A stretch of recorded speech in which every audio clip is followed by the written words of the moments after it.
Good evening and welcome to the February 23rd, 2017 business meeting of the Putnam Valley Central School District Board of Education meeting. Please join me in saluting our flag.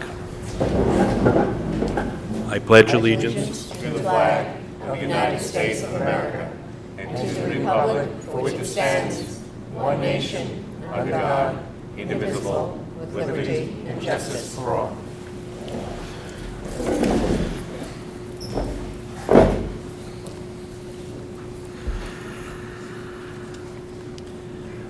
Note of information, the Treasurer's Report for January 2017 is available in the business office. And we will be moving into presentations, starting with Pride in Putnam Valley.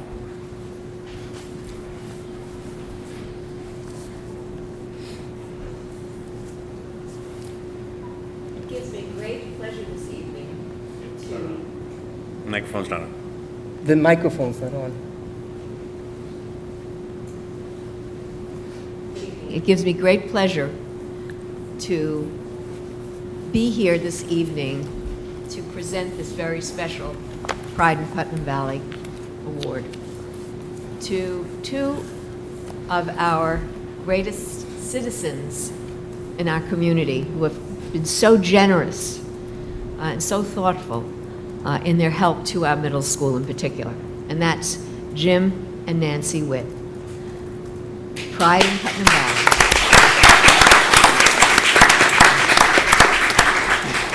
First, I first got to know Mr. Witt when we were offered a grant from the Hope for Youth Foundation to start our homework club. But actually, I knew him in a different way when I was superintendent in another district and we were part of the Fleet Weather program. And his calendars are famous throughout both counties and used by everyone I know as the best predictor of weather. And here at the middle school, here in Putnam Valley, just today I was at the middle school and saw Mr. Witt tutoring the earth science students. How fortunate were they to have the entertaining and delightful information source that Mr. Witt provides. He truly has a mastery of this subject and a love and a passion for it, which really comes through. So in all ways, Mr. Witt has been a supporter of our school.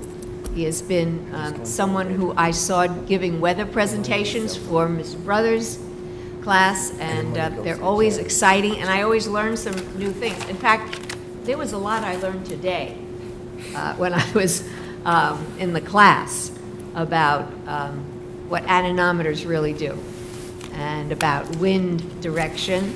And I thought it was really amazing the amount of knowledge the students had.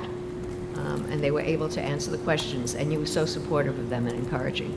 So, Mr. Witt and Mrs. Witt, I'd like you to come up to receive the Pride in Putnam Valley Award.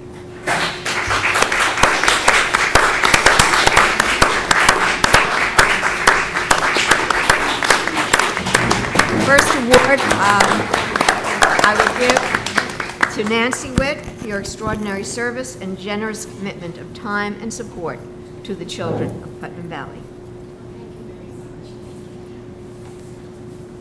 And again to Jim Witt for your extraordinary service and generous commitment of time and support to the children of Putnam Valley. Thank you. I'll just say a few words.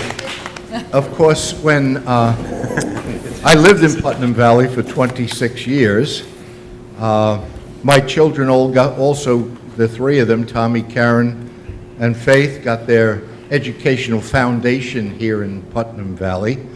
My wife taught for 28 years in Putnam Valley, and now you have two of the greatest teachers on earth, Karen Brothers and Bruce Brothers, who are still teaching at Putnam Valley, so I owe a lot to Putnam Valley. You don't really owe me anything. Thank you.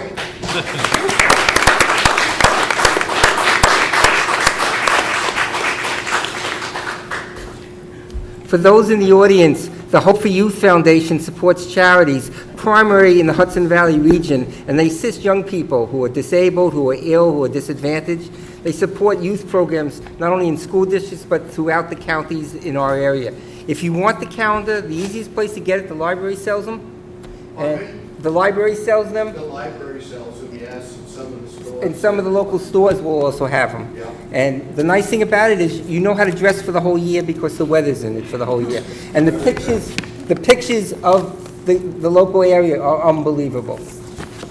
And you know, Guy, we've raised over $3.3 million already with the calendar, and all of it has gone to children's Yes. charities, so that's pretty good.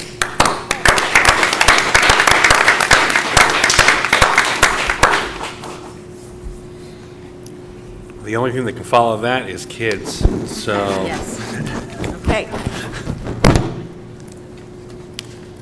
So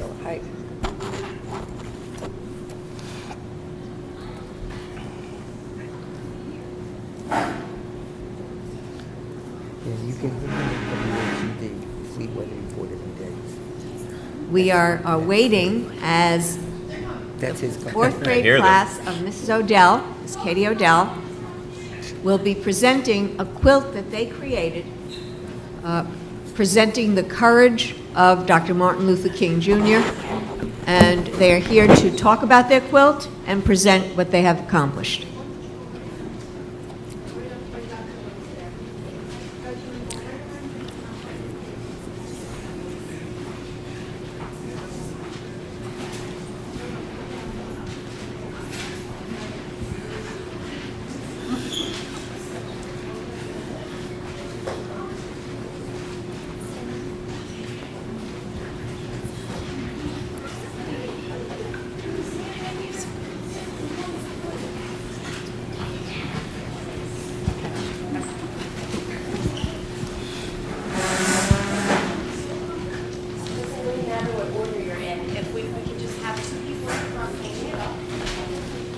Who was Marissa Seasby?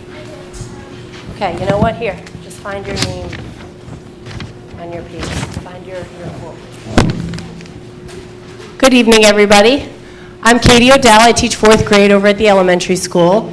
And we were invited to share a special project we did with you tonight in honor of Dr. Martin Luther King.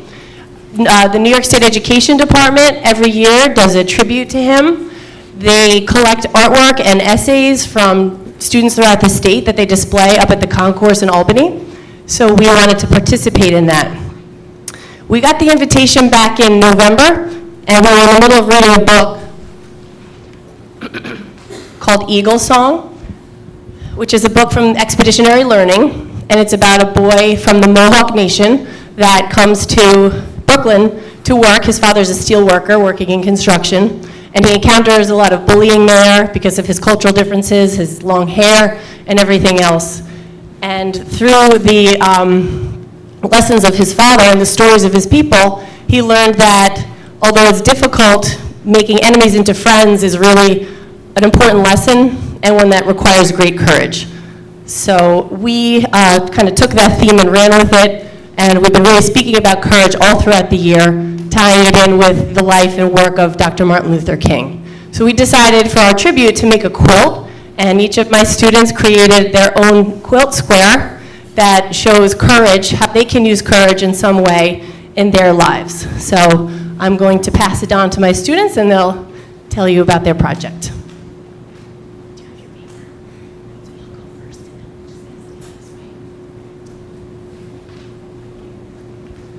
Courage is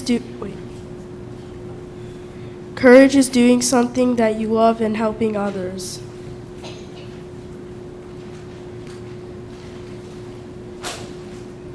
Courage is being the best version of yourself that you can be. Courage is forgiving people. Courage is making a new speech in front of lots of people. Courage is making new friends. Courage is showing kindness to all people, from Kiana. Courage means standing up for what's right. Courage is accepting people for who they are. Courage is making new friends on the first day of school. Courage is standing up for what you believe in. Courage is forgiving someone even if they. Courage means standing up to bullies. Courage is never giving up on yourself. Courage is forgiving others. Courage is donating to people in need. Courage is forgiving each other, said Jaden T. Courage is knowing that two wrongs do not make a right. Courage is going to new places, Izzy. Courage is trying things that are hard. Courage is speaking in front of a crowd, by Nate G. Courage is speaking up for respect. Courage is conquering your fears. Courage is making a new friend. Courage is fighting for justice in a peaceful way, even when people are not being peaceful to you. By Julia.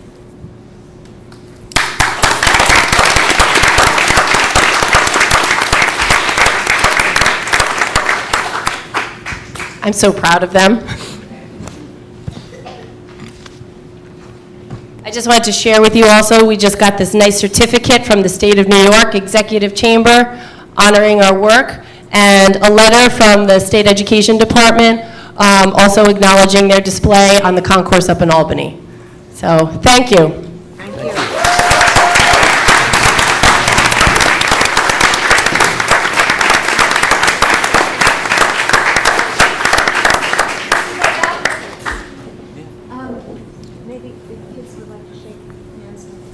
Absolutely. David, you want to go this way and we'll shake hands with the board members?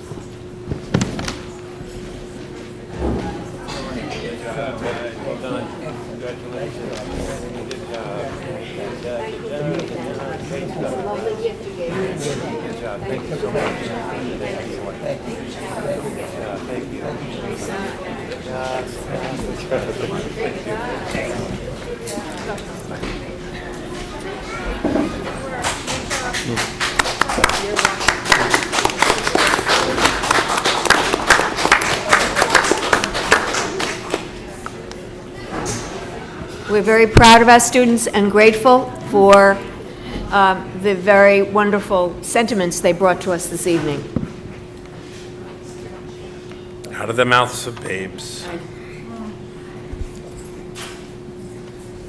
Did I call you words?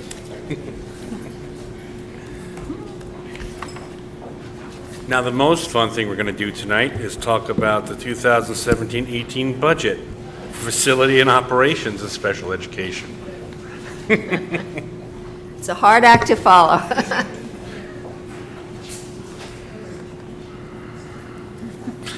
Takes courage.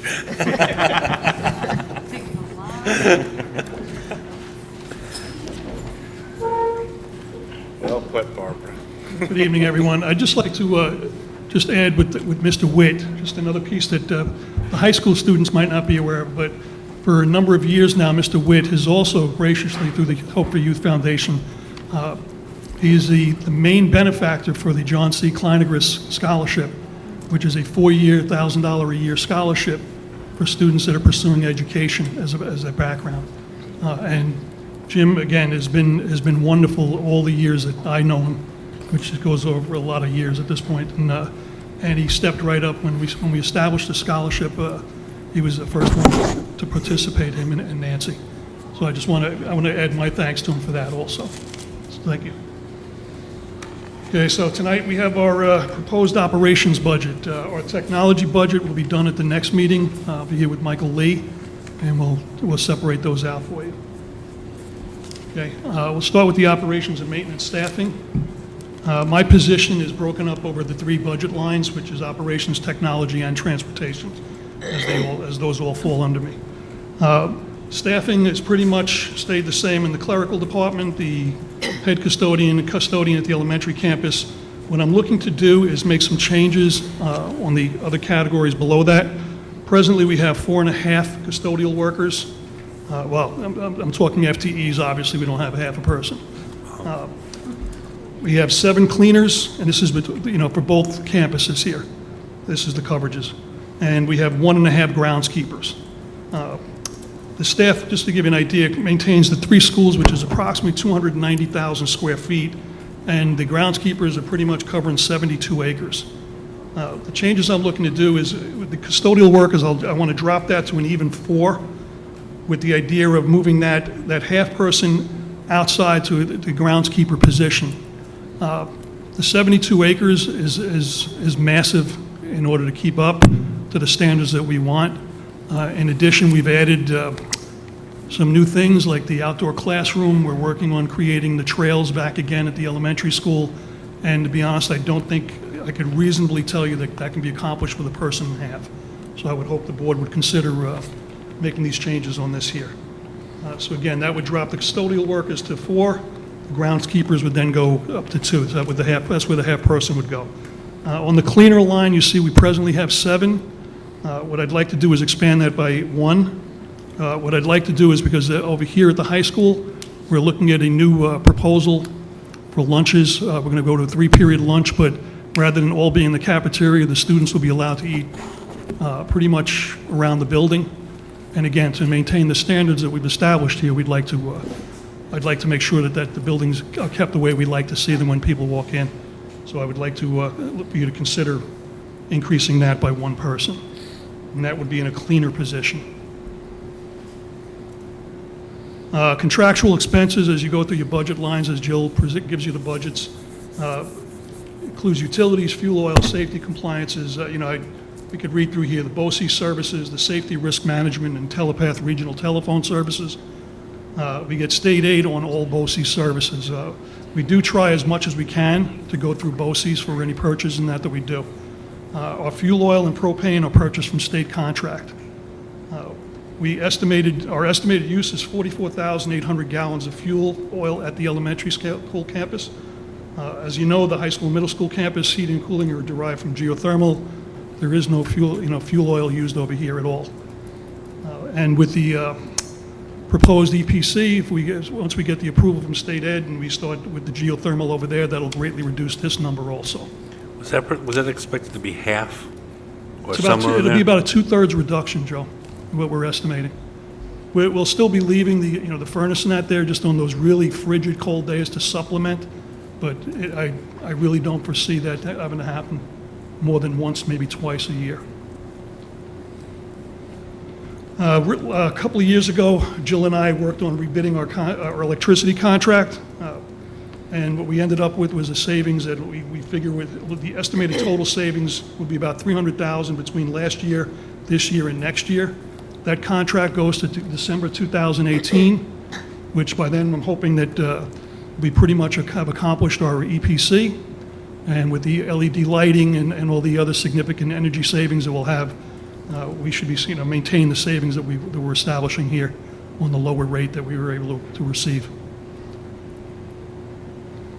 Again, our large service contracts, we either go through a bid process or for RFPs, request for proposals. And the upkeep of buildings and equipment is generally serviced on a time and material contract that are obtained through bid processes.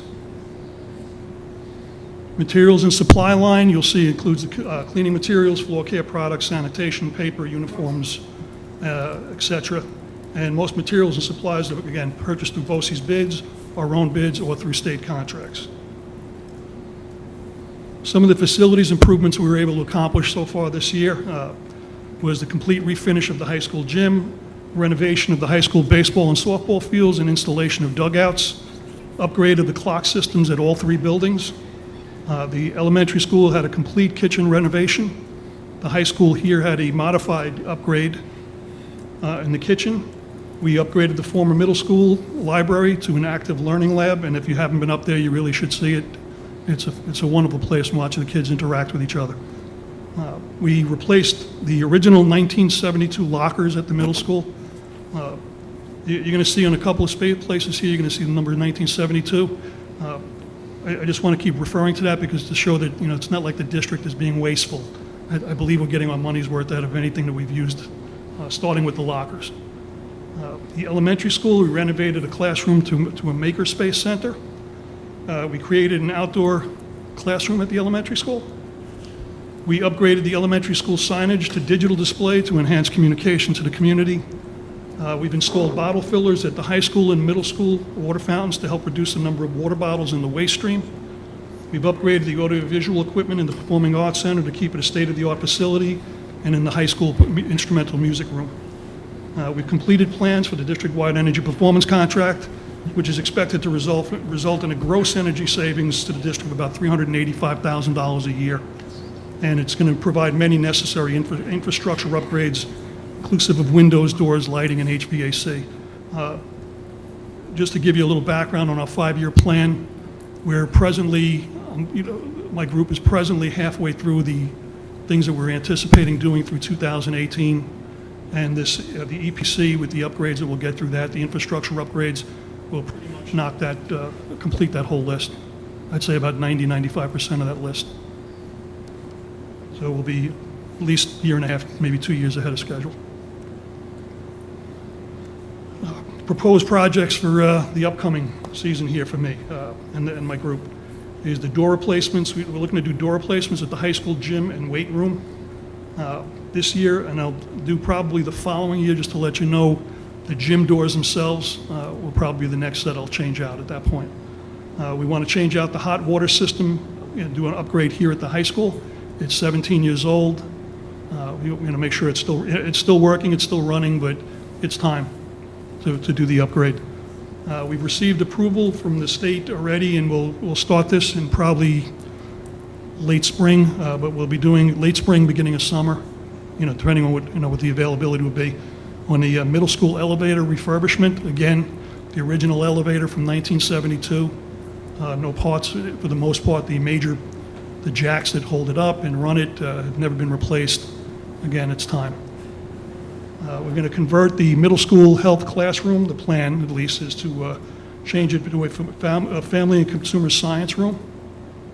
So we've been working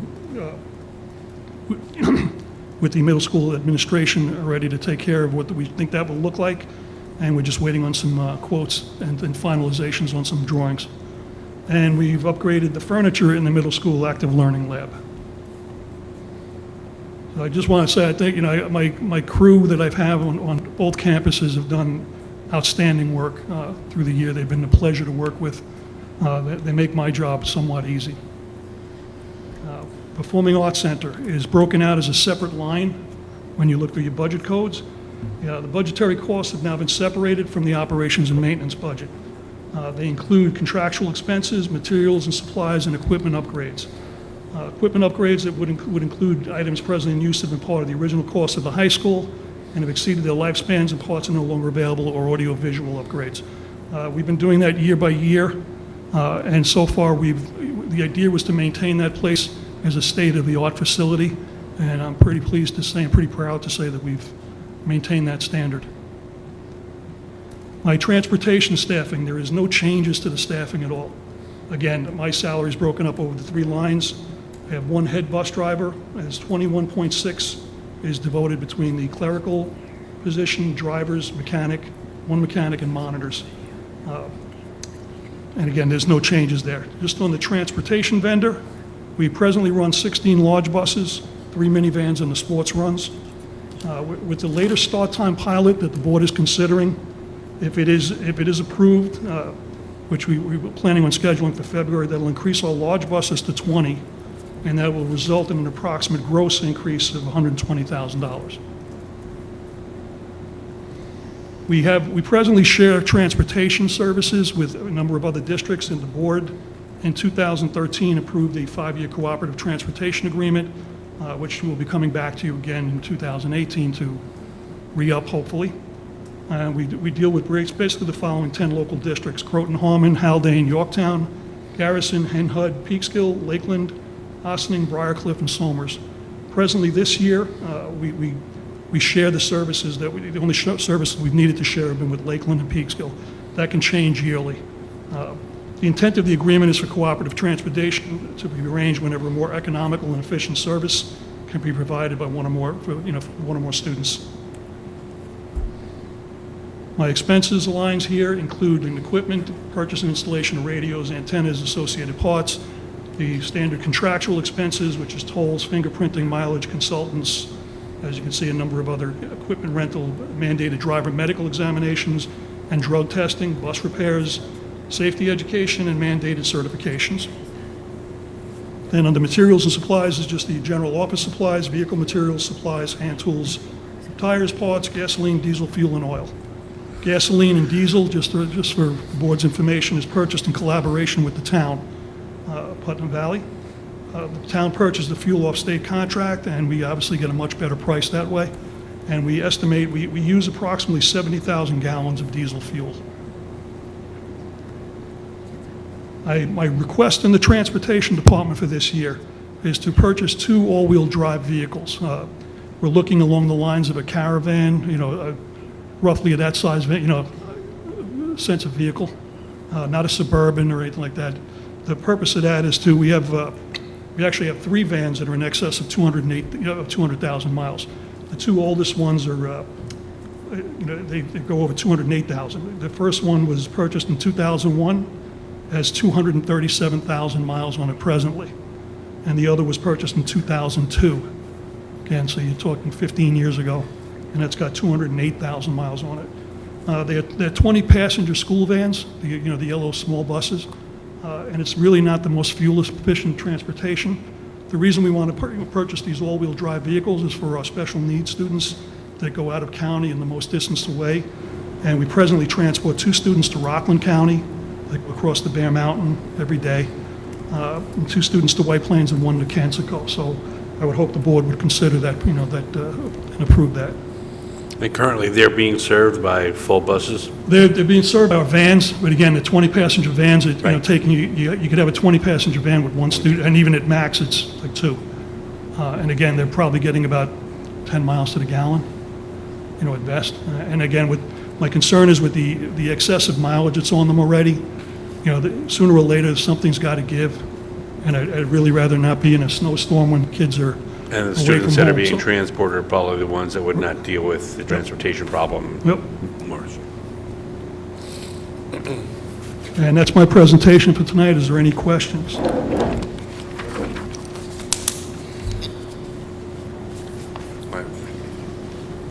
I have a small one, very simple. The bottle fillers, Yes. have you, maybe you've already looked into it, but can we get more down by the turf and on the fields? I'll give you an idea, David. We've been looking at it. We started with the middle school and the high school. We put them in a couple of locations just to make sure that, number one, they work right, they're not being, abused and do the job. They've worked out great so far. So we have already planned to put others out there. The issue is based on, again, like I'll give you an idea of the high school here.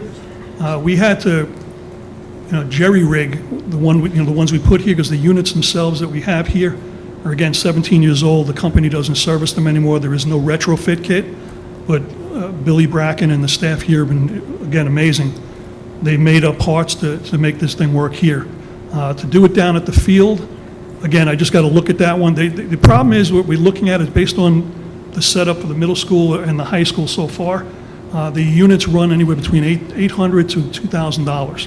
So we've been trying to get the lower priced ones and then, like I say, do our own retrofit at this Seems point. like a So- lot of water bottles are used down Yeah, I there. agree. Well, think it would be- we pick them up off the turf Right, every day, so yeah, I if we agree could with you. reduce that would be great. Yep, yeah, so it was brought up earlier in the week to me. So the idea is we're gonna go down there now that we can actually get down there and, take a look and see what it's gonna take to do it, And the sports so. teams are always, it seems Yeah. always dragging water.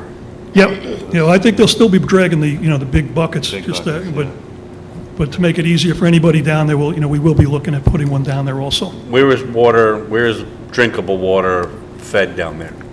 It's right on the concession stand itself. We have 2 water fountains on the outside. Okay. Do those, completely random, do those get shut off Yes. during the winter? Yes.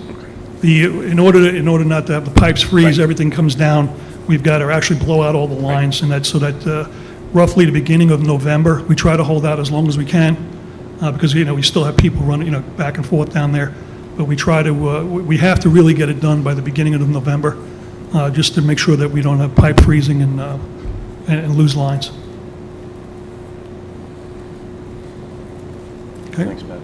Okay. Thank you. Thank you.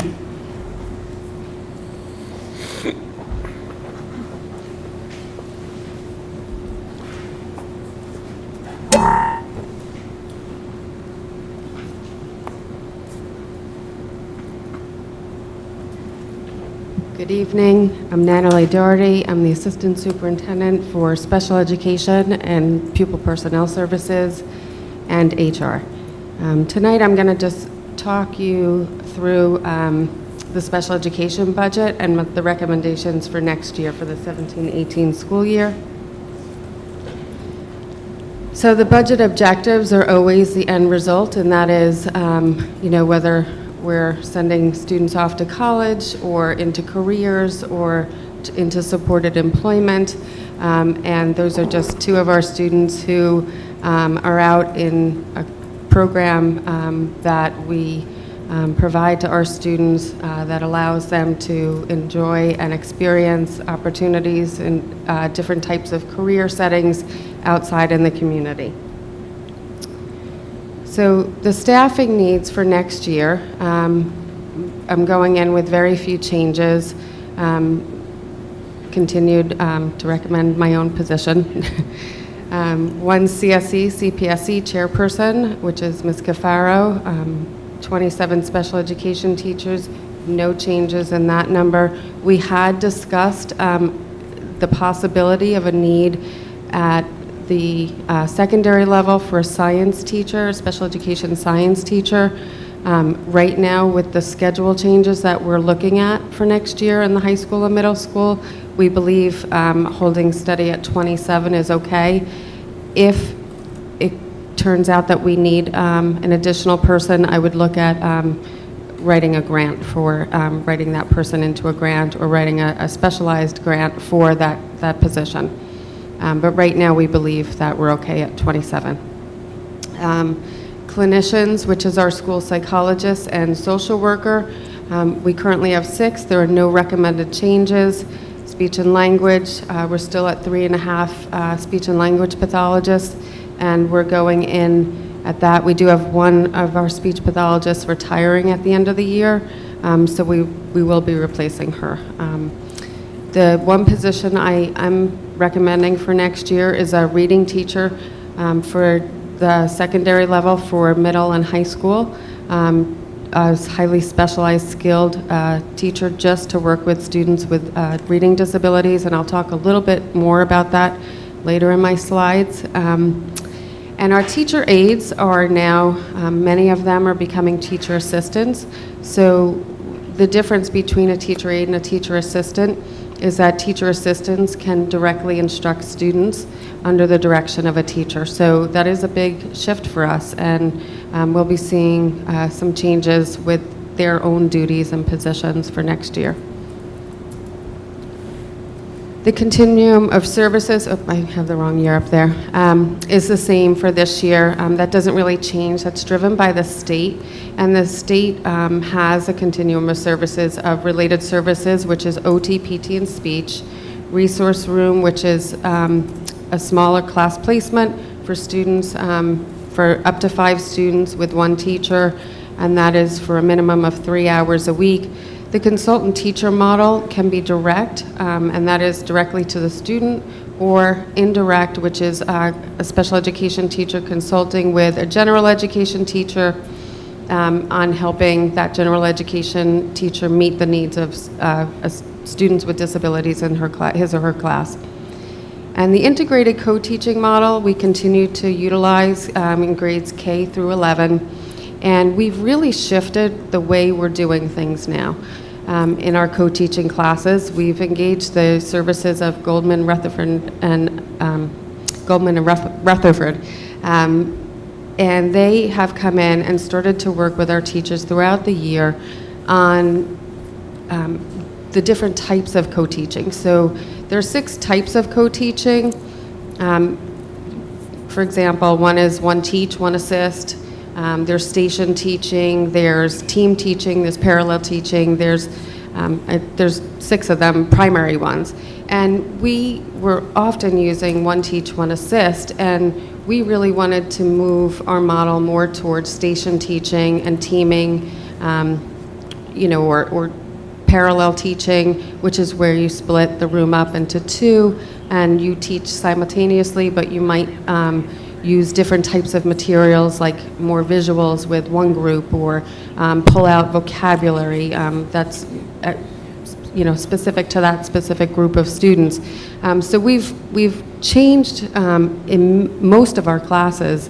Now you can walk in and you'll really see a very big difference. And I'd like to present, and I've spoken to Fran about it, to really do some video clips for you to present and to show you the different models, because it also is in line with our new really philosophy of IDEA, all their acronyms, IDE philosophy that we're bringing into the middle school and next year to the high school, which is innovative design type of education and grouping and engagement. And when you're using station teaching and integrated co-teaching, you're able to really accomplish a lot more with smaller groups and really individualizing education. So we're really proud of the work that we've done this year in that area and have shown a lot of growth. And then, of course, we have special classes for students who do need a smaller environment, and that will continue. Our classification rates have stayed the same. I'm not sure why some are coming up. We have remained at 13% compared to 17% in Mayapack, 13% in Haldane, 15% in Carmel, and 14% in Brewster. So we're right in line. We're a little on the lower side of, we're just really actually average, which is the state is at 14%, so we're just below the state level, which is great and where we want to be. Our out-of-district placements have remained fairly consistent this year. We saw a bit of a jump in out-of-district placements, and those are students who really need supportive programs that we don't necessarily have here in the district. I would say that most of those are to serve students who have emotional disabilities and really needed specialized programs in order to meet their educational needs. So we have seen that change. And really, some of the ongoing initiatives, this is really about our co-teaching and opening up and creating barrier-free classrooms for students. And the components of co-teaching, which I just talked about, is really looking at what barriers exist in general education classrooms that we need to help students with disabilities overcome and achieve, and so that they can achieve. And I'll give you an example, and that might be if a student has a reading disability, using Bookshare, which is a program, software that they can access to help read things to them so that they can participate at the same level as their peers, but have the books read to them while they're still, learning how to be fluent and proficient readers.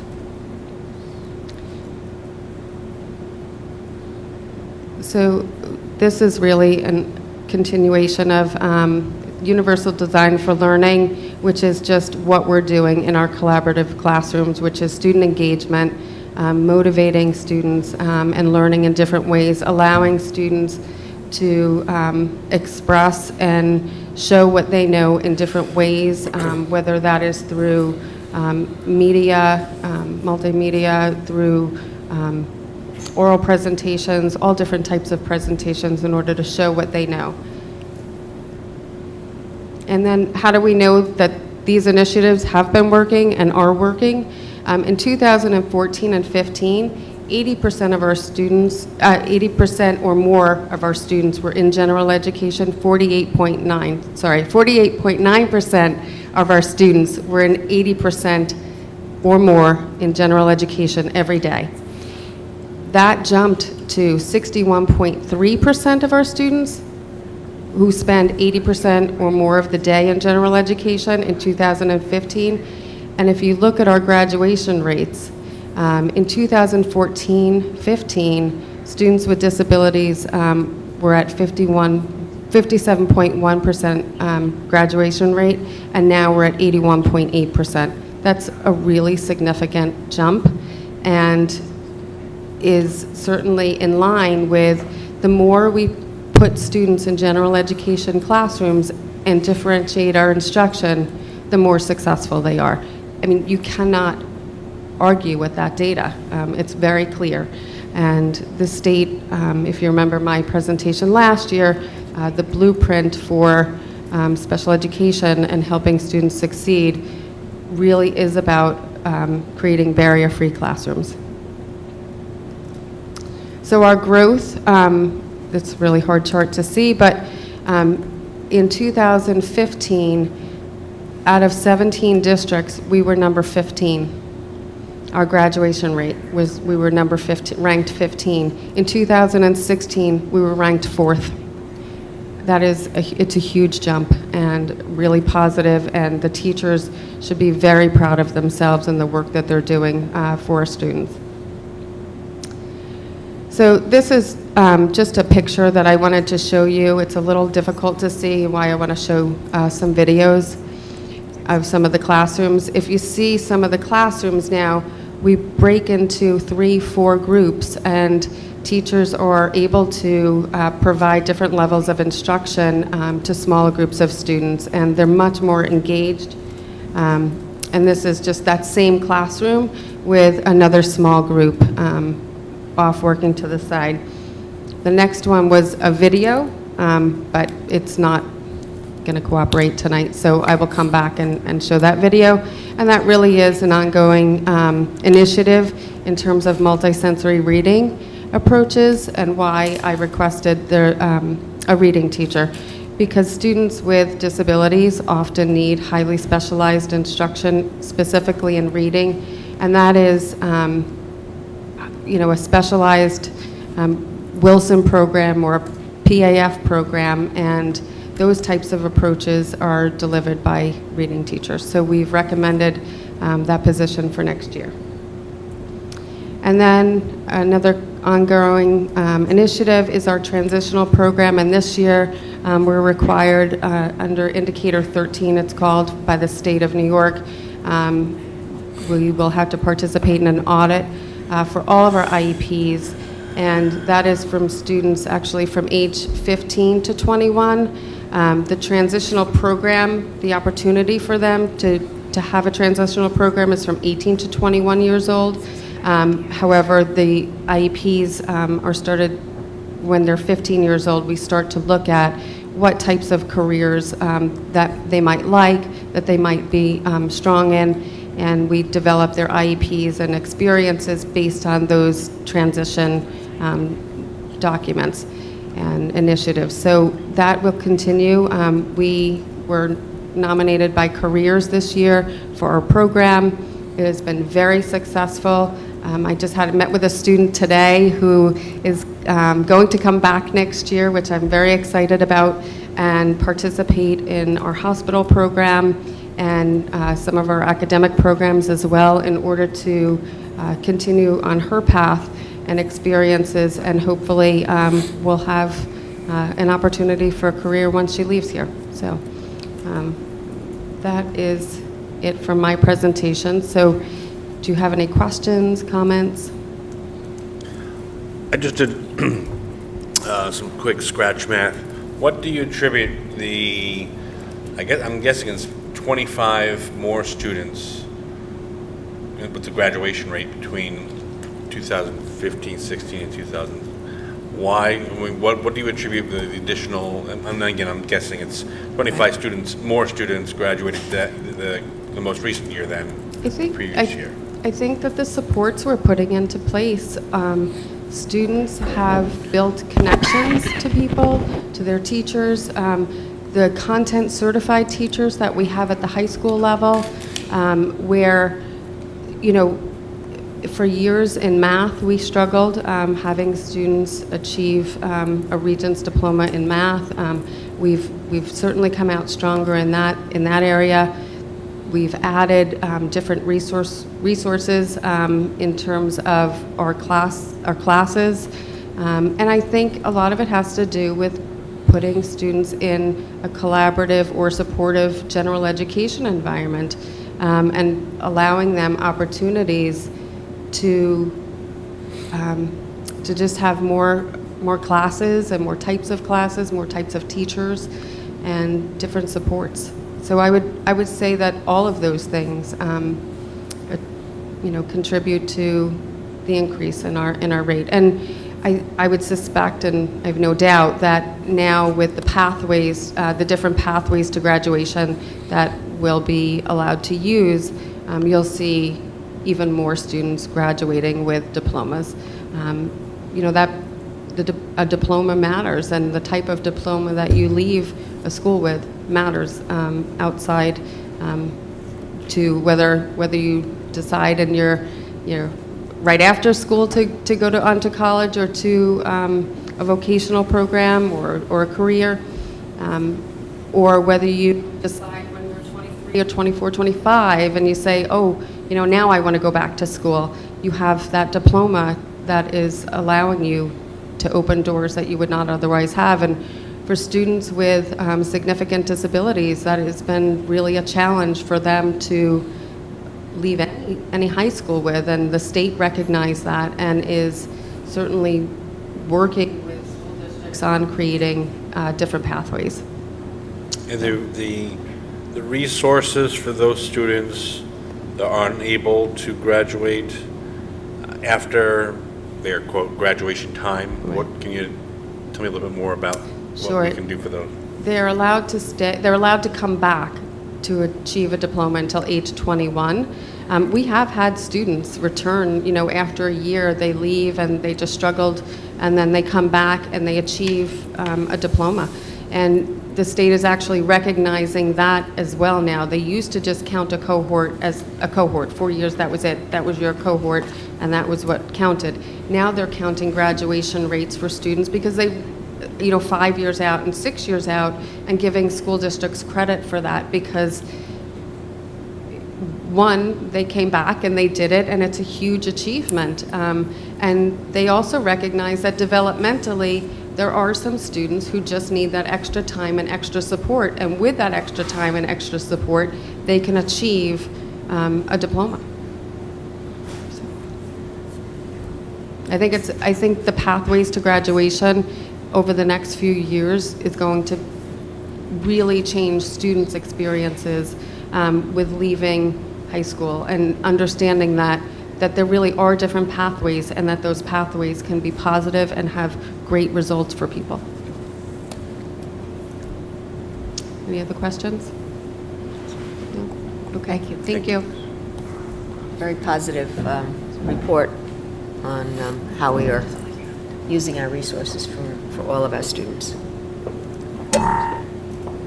Next, we're going to hear the report card, which is actually the report on student performance on a variety of assessments. And we're going to start with the high school.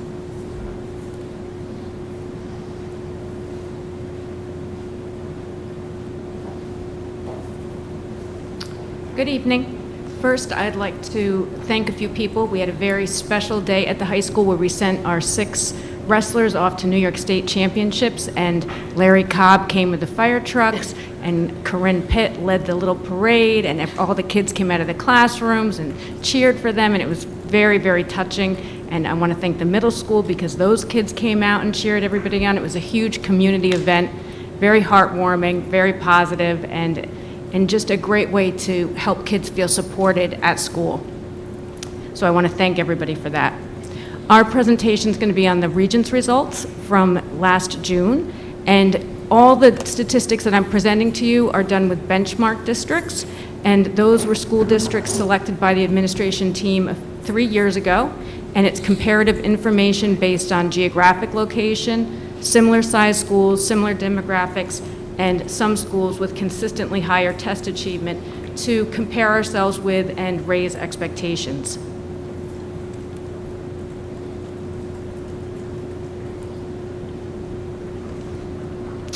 First, beginning with the sciences, you could see overall we placed third in comparative districts.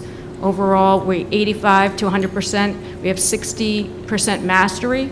We have 97% pass rate, 55 to 100, which means all our special ed students.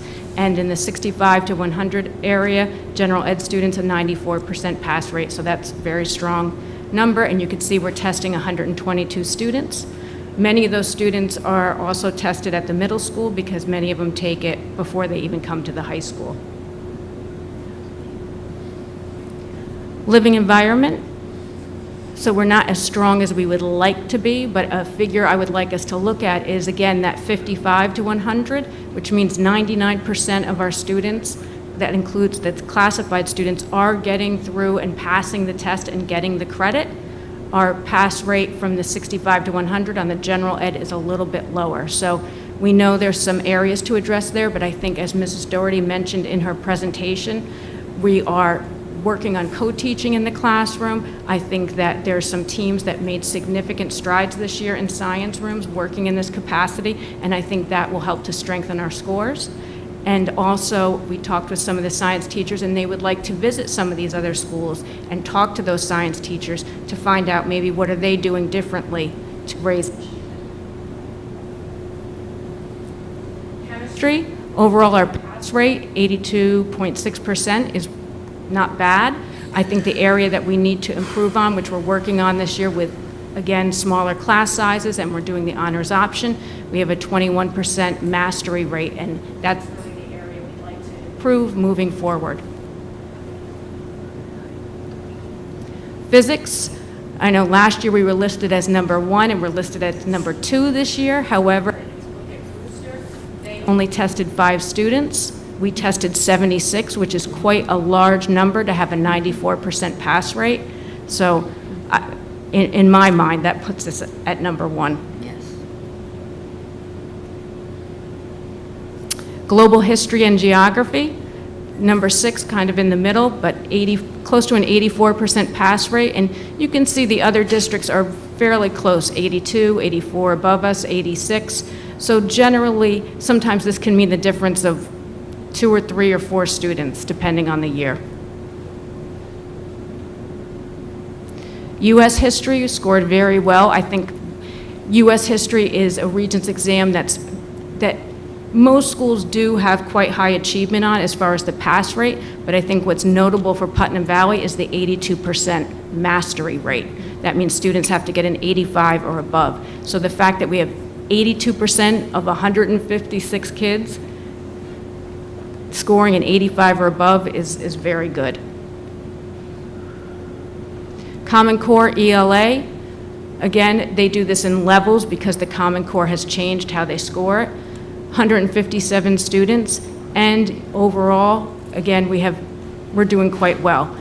Just about everybody is passing, and we're getting a range of most people being a level 4, level 5 score. Common Core Algebra, again, an area we'd like to look and see improvement, but next year we start the 3 and 2 math program at the high school where there is no acceleration, and then all students will be in the 9th grade algebra together, and they'll be able to be assessed by the teachers in 9th grade, and we're hoping that will help us see some improvement in the math area. Common Core Geometry, similar picture. And then Algebra 2 was the new Common Core exam that we gave in June, and we did quite well, placing 4th, and again, most students getting a 3, 4, or 5 on the exam. And again, we're testing a lot of students, 115. Some schools don't even give Algebra 2, Physics, or Chemistry anymore. They've gotten rid of those exams. Mrs. Doherty mentioned the graduation rates, which we're quite proud of, and like she has said, we're putting a lot of systems in place, improving on co-teaching, looking at the RTI system to help better support students, and just the whole general environment of school so that students enjoy coming to school, feel that they have support while they're here. And to conclude, we announced our valedictorian and salutatorian last week, two very, very, very talented girls, very high achievers, musicians, artists, just well-balanced, Mariana Silva and Katoe Abe. So we're quite proud of them. Any questions?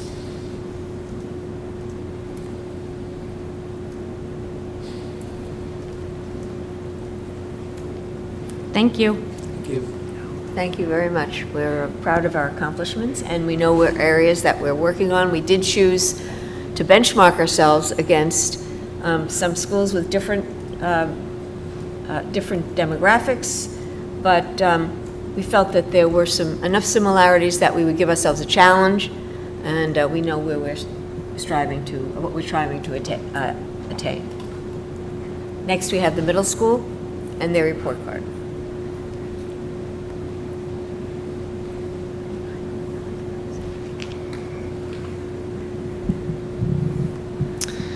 All right, good evening, everyone. My name is Travis McCarty. I'm the assistant principal of Putnam Valley Middle School. And just to follow a little bit up on Sandy's presentation, I had the pleasure of teaching Mariana and Katoe when they were in 6th grade. And I remember them both giving a presentation as Greek gods and goddesses, and they were partnered up. And one was Athena, and the other was the wise owl. And I still have pictures from 6th grade, but what a pleasure to see them both receiving such accolades as being valedictorian and salutatorian. So big congratulations to both of them. So I want to talk a little bit about our middle school assessment data. And I'm going to start off with English language arts. And you're going to notice here, these are our statistics from last year. And last year's 5th grade, you'll see in grade 3, they performed at a 57% proficient rate. So those are our 3s and 4s. As 4th graders, they scored at 26%, and as 5th graders at 25%. You'll notice last year's 6th graders, as 4th graders, they were in the 22 percentile, as 5th graders, the 23rd, and you'll see a large jump as 6th graders, they were up at the 54 percentile, and there's a few reasons for that. Last year's 7th graders, 29% as 5th graders, 30% as 6th graders, and 25% as 7th graders. And then finally, you'll see last year's grade 8, they started off at 35% as 6th graders, 26% as 7th graders, and 27% as 8th graders. So it's kind of difficult to follow a little bit of a trend here, but there is definitely an anomaly in our 6th grade, and there's a few reasons for that. As I proposed to the board last week, we're looking to provide more contact time with an additional ELA teacher in our 7th and 8th grade to really mirror a little bit of the time that our 5th and 6th graders receive regarding ELA.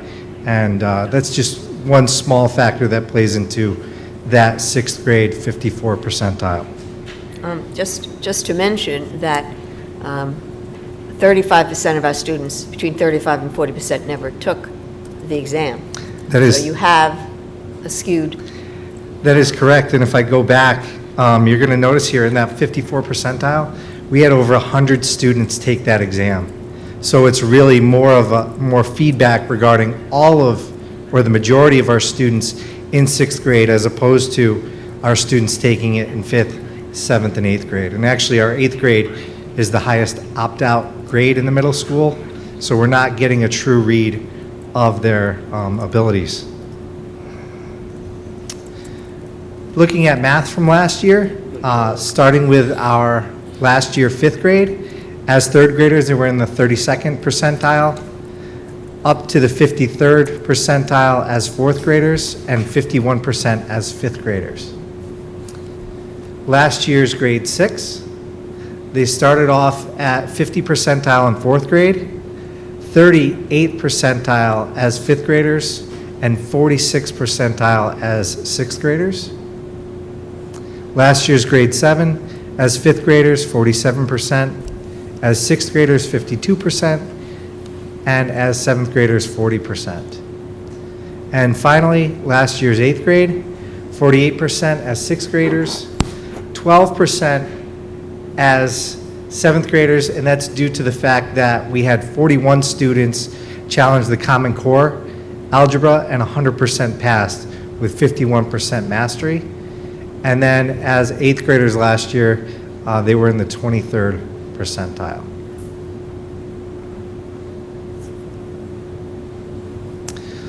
So we're going to talk a little bit about science. With our Earth Science exam, this is a Regents course.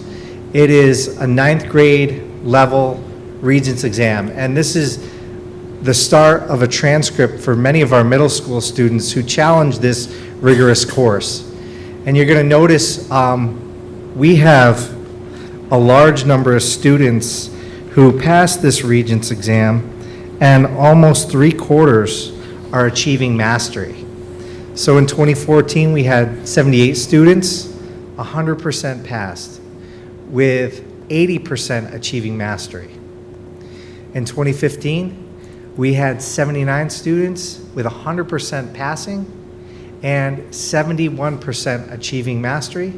And in 2016, you're going to see that cohort grow to 96 students, so almost 100 students taking or challenging this Regents course, 98% passing, 70% achieving mastery. So really a great effort from our students and our teachers in Earth Science. So general science, you'll see the numbers do change as we progress from 2014 to 2016. In 2014, we had 54 students, and this is a state test, 83% passed. In 2015, 48 students with 85% passing rate. And you're going to notice in 2016, we see much fewer students taking that state test because the majority of the grade took the Earth Science Regents. 28 students with a 32% passing rate. And some of those students were are more challenged scientists, as we like to say, really taking the general science as opposed to the more challenging, rigorous Earth Science Regents exam. So I want to talk a little bit about the ongoing work at the middle school, and we have a lot going on, as you'll see in the next two slides. So we have continued curriculum work. We're still integrating the Common Core standards. And you're going to see in our next slide where I talk a little bit about the science, and coming up in the next few years, we have social studies Common Core standards that are changing as well. So we have to keep that on the radar. We have a reading coach at the middle school, Cheryl Kahn, and she works with our ELA teachers 2.5 days a week at the middle school, and she helps guide our RTI process as well. So we're really collecting a lot of data, which has helped us with our placement of students in labs, and it really helps grade levels to reflect on practice and discuss students who need additional support in other areas. We have our instructional support specialist, Mick Coleman. Mick comes over to us at the middle school 1 to 2 days a week, and he's in our classrooms working with our math teachers, discussing commonalities amongst grade levels in 5th and 6th grade. We have Google integration with Jennifer Kronk. She's working with us on Gmail, Google Classroom. It's been a great transition for our middle school, especially with our changeover from My Big Campus to the Google Classroom. Everything is pretty much seamless.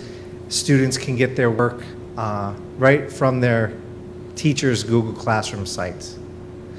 We have continued grade level. The nice benefit we have at the middle school is every single day there's a team time. So all of our grade levels meet every day of the week, and we go over the RTI process. We have parent meetings, and they discuss students on a daily basis. We have continued professional development. Mrs. Doherty talked a little bit about our special ed co-teaching model, which has been a pleasure to see the stations within our collab teachers at the middle school. And I know it's a change from that model that we're used to in the co-teaching. We see more station teaching now with the special ed teachers pulling students aside and working with them in smaller groups. We are continuing with Achieve 3000, which is giving us feedback on nonfiction reading material. We have iReady this year, and middle school families received a letter from myself in November going over the math and reading diagnostics, and this program has been tremendous in giving us more specific feedback, formative feedback, so that teachers can change their practice in their classroom to address all needs. And it's also helped us with placement in our labs.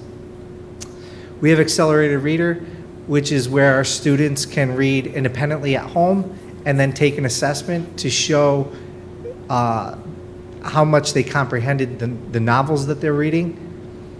And it's a small assessment which gives us feedback, and there is a reading challenge at the middle school. I'm sure Mrs. Khan will talk more about that, but it's a nice little challenge for our 5th, 6th, 7th, and 8th graders. I believe the 5th grade has quite a lead at the moment, but we still have about a month and a half to go. Our ruler program, we're working with the Yale Ruler program, which is based on social and emotional needs. We have a small group and administrators starting in June, so we will be able to meet the social and emotional needs of all students entering the middle school. So we're very excited to see what that program has to offer. And we have math and ELA labs on all grade levels, and we run data meetings each quarter to give us feedback on who's moving out of labs and who is moving into our labs in both math and ELA. And finally, schools to watch. We're still waiting to hear on official feedback of that we can share with our staff at the middle school. But we're excited to hopefully be classified as a school to watch or a rising school to watch.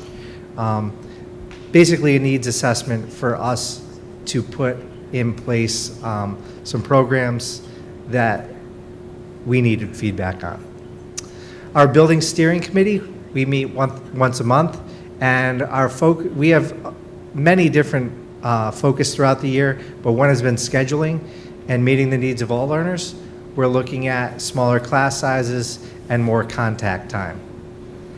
We're also working with Operation Respect and Mark Weiss, and I know the elementary school does a nice job with the Character Ed Committee. We're looking to branch off of our building steering committee and bring more awareness to bullying, character, respect, and ways to cope with and how to respond to different situations throughout the middle school. As you all know, 5th, 6th, and 7th grade can be quite a changing time for students. A 5th grader looks very different from an 8th grader, and giving them tools to respond and helping other students be aware of their choices is really a key component to Operation Respect. Mrs. Doherty talked a little bit about IDE. We've had the pleasure of working with Rihanna Hooks. She is phenomenal. She comes to our middle school once a month, and she's in classrooms, and she's working with an 8-member cohort. And this is the Learner Active Technology Infused Classroom, and it's really student-driven. It's amazing to watch students take initiative in their own learning, and there's a lot of components tied in, but they basically have to have the executive function of planning their class period and asking for help where needed. I've heard a lot of comments like, the teacher isn't up in front teaching us. Yeah, that's okay. It's a model where the teacher's more the facilitator, and the students have to find the information and process it and then ask questions. So it's really neat to be able to observe those classrooms. We have our One Book, One School. This year we read Bystander. Next year we're looking into the book Wonder, and we've heard phenomenal feedback regarding the book. It is on audio as well, so we're looking to undertake that as a one book, one school study for next year.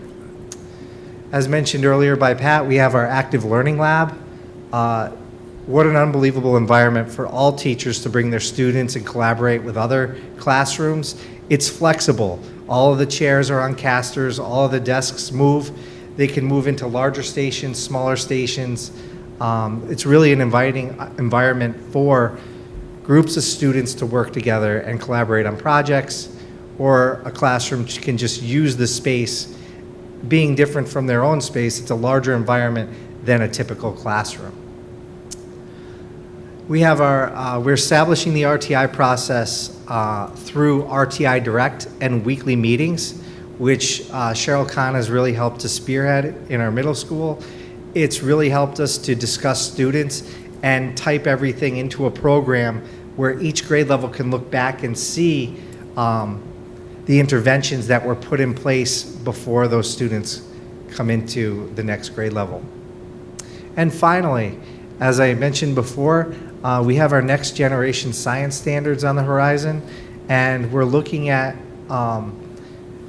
calling the 7th and 8th grade science program Integrated Science, which will bring the new science standards into the classroom. And I believe Maria Bradfield may be speaking a little bit to the board and Dr. Wills regarding the program, but it's really on the cutting edge of what is going to be assessed in the future regarding science at not only the middle school level, but at the high school level as well.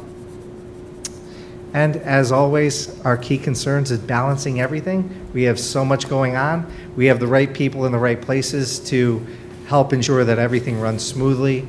And another concern that we have is the reading levels. We're always working on reading and trying to get students up to par at all levels and on grade level. Are there any questions? I had a question on the earth science. Primarily just the last topic you brought up about the next generation science standards, that's the direction that's moving in, but if that's still going to be less or fewer and fewer students going into that as opposed to the earth science, because it looks like we're putting a concentrated effort moving students into earth science now, if we can get them in there, if we feel they're up to the challenge. How does the change of the science standard change that planning? Sure. So the next generation science standards are very different from the earth science model. And I've actually reached out to a couple of schools in the area, specifically Blue Mountain, who they offer life science to all of their middle school students. And they're kind of in a situation now where they're very concerned that a lot of their students aren't going to receive the next generation science standards. So we're in a similar situation, but not totally, because we also offer general science. So what we're going to offer here in the spring is an informational night for parents and students to understand the rigors of earth science, and we've had great numbers so far. So we're going to offer them a night where Mrs. Dugal and Mrs. Bradfield can be present, and they will help students to understand the rigors of the program. The integrated science would possibly, it depends on the grade level, really, they have the choice to either go down the path of earth science and take that regent's course as an 8th grader, or instead of moving toward general science, which is happening now, move toward the program that we're going to call integrated science, which will encompass these new science, next generation science standards. So they'll still have the choice. I think this year we are at exactly 100 students that are going to take the earth science regents exam. So we're at our largest number thus far in our 3 years of data. So it'll be interesting to see how all of those students do. We have 4 sections of earth science and 1 section of general science. And I think some of the feedback I have received is if we're all moving toward that next generation science and it's going to build the foundation for the sciences later on, then it would be great to offer that to our middle school students. And again, they still have the choice of which path they'd like to pursue. But it seems kind of it's going along the lines of what we've just done with math, where we no longer offer the algebra in the 8th grade, and they're somehow still not clear on how you deliver all that in time to get them up to calculus.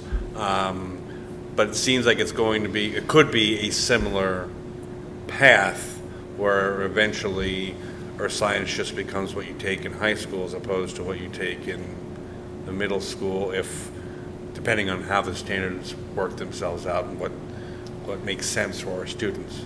And then the question becomes, how do you get enough time to get into your AP classes in high school later on if you don't have that head start? That's a great point. We're going to still offer earth science because we offer an accelerated program at the middle school, so I don't foresee earth science going away. I think what we're going to do is offer more information to students to understand the rigors of that pathway. And you're right, if you don't take an accelerated program at the middle school level, then it takes you longer to take those courses at the high school level, possibly not being able to take those AP courses. So it is something that students will need to think about when having that choice. I think historically, we've opened it up to all, but we haven't really given an informational night where the parents can really understand that, if we have struggling students who are coming into 8th grade and then challenging the rigors of a 9th grade Regents course, it may be difficult for them, but they could try it out, and then they could have that option of going to the integrated science as long as we do it early enough and our class sizes aren't too large. So I don't foresee the option of earth science going away. I just see it being a more informational night to the families and giving them that choice. Any other questions? All right, thank you. Thanks. Next, we have the elementary school report card.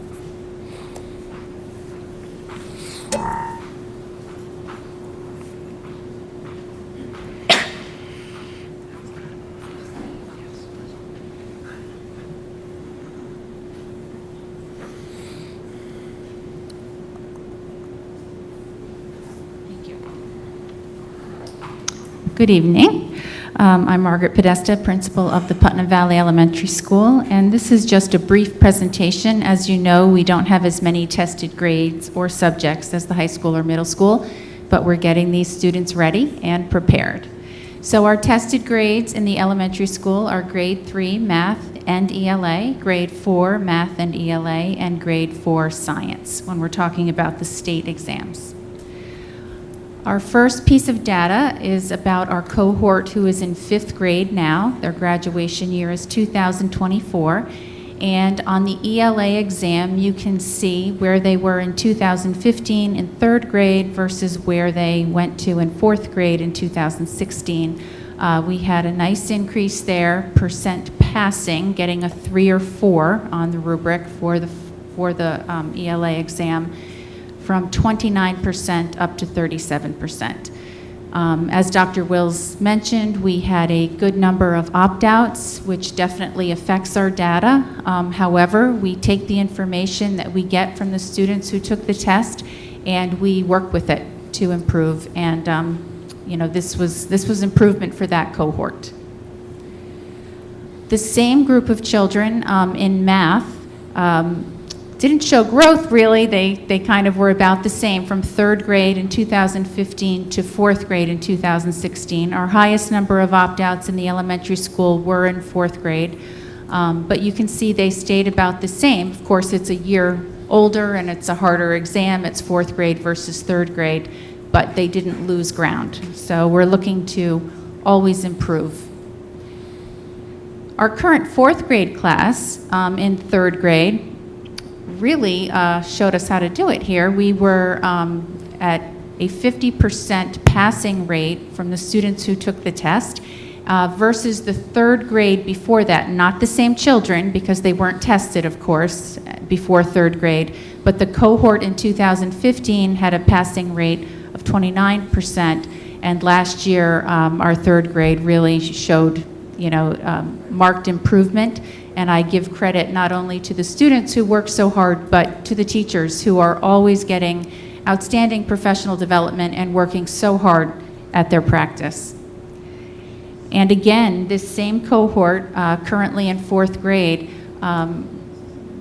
showed a 62% passing rate in math.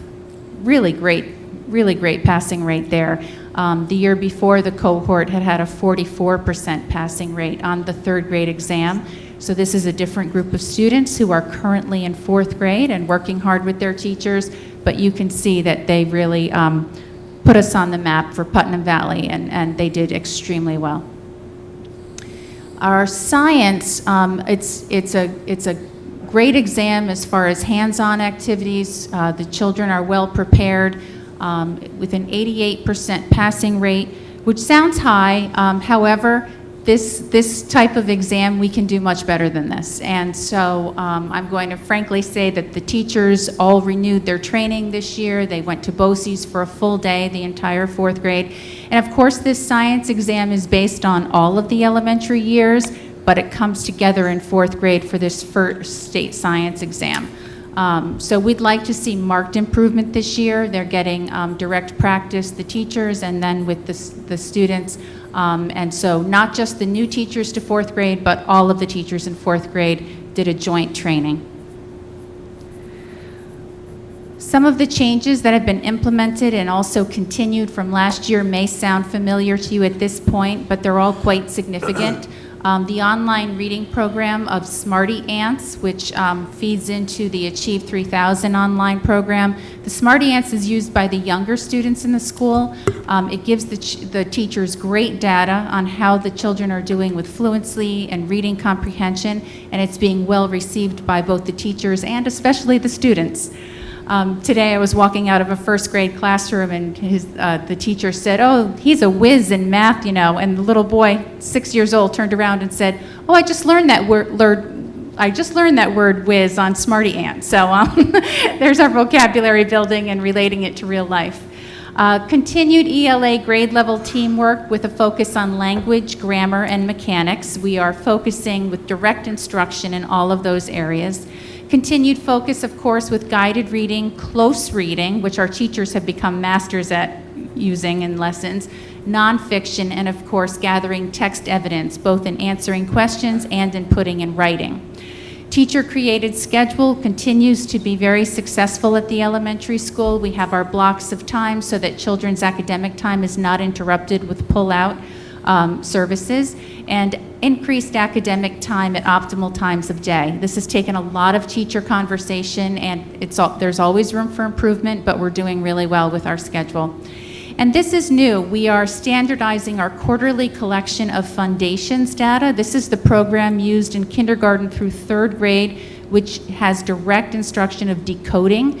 It involves spelling, it involves word sounds, letter sounds, and now as a data team, which we meet with quarterly, we are collecting not only the reading levels of students, but the foundations data, and this is helping us see if there are any gaps. You might have a child with great comprehension, but the decoding might be weak, which of course through the years will slow down the learning and progress of that student. So this is quite significant, and we need it. We need the quarterly reports, and the teachers are collecting all of that for us now. They were collecting it before, but now it's just a formal collection. We also, if you remember, we started using the DRA assessment for reading consistently from kindergarten through fourth grade. Prior to that, some of the grade levels were using, might have been a teacher's college assessment, a Fontes and Pinnell assessment, and now we're all using DRA. So it's consistent with our RTI meetings and our data meetings. We have ELA standards binders, which Cheryl Kahn created so that when you walk in a classroom, it's posted, the binder is turned to where the standard is being used for that day, and the teacher and, very importantly, the students know what targets are being taught.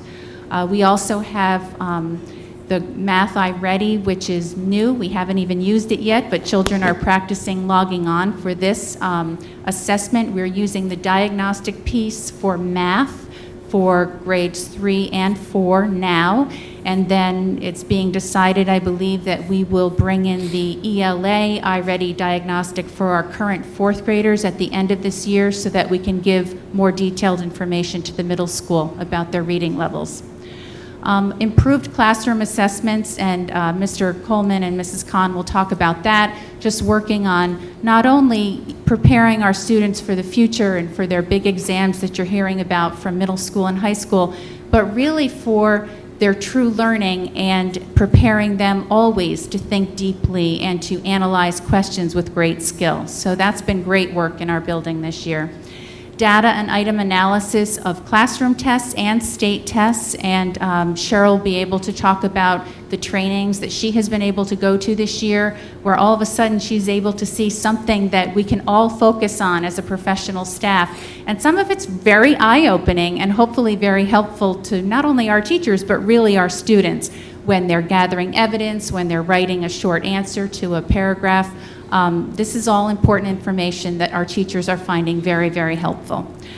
We've also offered parent meetings to go over the children's actual test questions and their answers. So I've put it in my newsletter for weeks now and just tried to advertise that if you're a 4th grade parent and you'd like to come in and talk to me and Cheryl and Mick together as a team to sit and go over parts of the test that the state has released and allowed us to show to parents, it's very informative, and it really does help parents see how they can support their children, not only with testing, but just good learning and following directions and writing well. So I've had I think maybe under 10, but parents are still invited. They can set up meetings anytime by emailing me.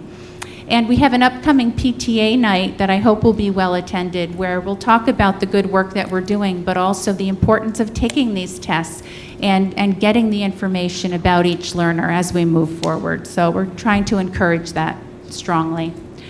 We have our Ready toolbox, which goes along with our Ready books used in grades 3 and 4, but all teachers, K through 4, have access to this online work that the students can use as a whole class or even independently, and that's a computer combination of lessons in both math and ELA. We have math support offered in grades K through 4, which was new last year, where even in kindergarten we have an AIS support for students who need it. And that's fluid, that students might come in for 2 weeks and then they don't need it for a while. So we keep that going as needed. Very student-centered. Targeted AIS support for students really based on their needs, and the more data that we collect, we're able to support their needs more clearly. And also push-in services where our math and ELA support teachers push into classrooms and support that ELA block or math block, and that's including our AIS staff, including Mrs. Hayes and Ms. Turco. A focus on accountable reading and writing, text-based evidence. So this continues to be a focus where we read for pleasure, but what can we show and talk about and prove and argue about after we read? And this is a skill that our students are coming up with very early now, and it's exciting to hear them talk about what they read and what they're thinking after they read based on the evidence that they can find. Authentic assessments has been a focus, teacher-created assessments to benchmark our students as we go. And of course, you've heard Ms. Doherty talk about station teaching, which is a marked difference in some of our classrooms, and you can see the small group work and the attention to detail that these teachers in the collab classes have worked with the coach this year.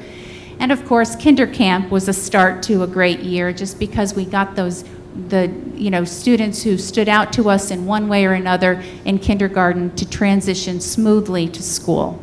And that was very successful. We're hoping to do that again. And just very randomly here, we have an increase in iPads, thanks to Pat Bellino and all those other things he brought to our school, but we do have more iPads in our building where we use as learning tools, small group instruction, and connecting to all parts of the curriculum. And those are now in grades K and 1, moving into grade 2.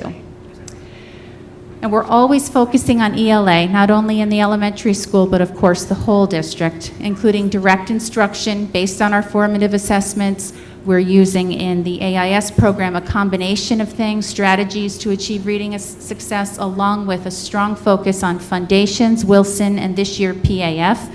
So if some students, based on their learning needs, will benefit more from the teacher who's using the PAF system versus Wilson, then they can switch over to that teacher during the same I block during the day. So it's a very efficient system. A focus on close reading, taking notes while reading, going back into the paragraph, finding details, making meaning out of things, inferential reading, extended response focus that you'll hear about a little bit more from Mrs. Kahn, the small group and push-in AIS support, of course the use of state annotated release questions in our classrooms, and grade level team studies with student work. Grade level sitting together and looking at student work together and looking where our benchmarks are and what our expectations are. So that's it. Does anyone have any questions about that, about our data? Thank you very much. I have a general question, I guess. Sorry. Okay.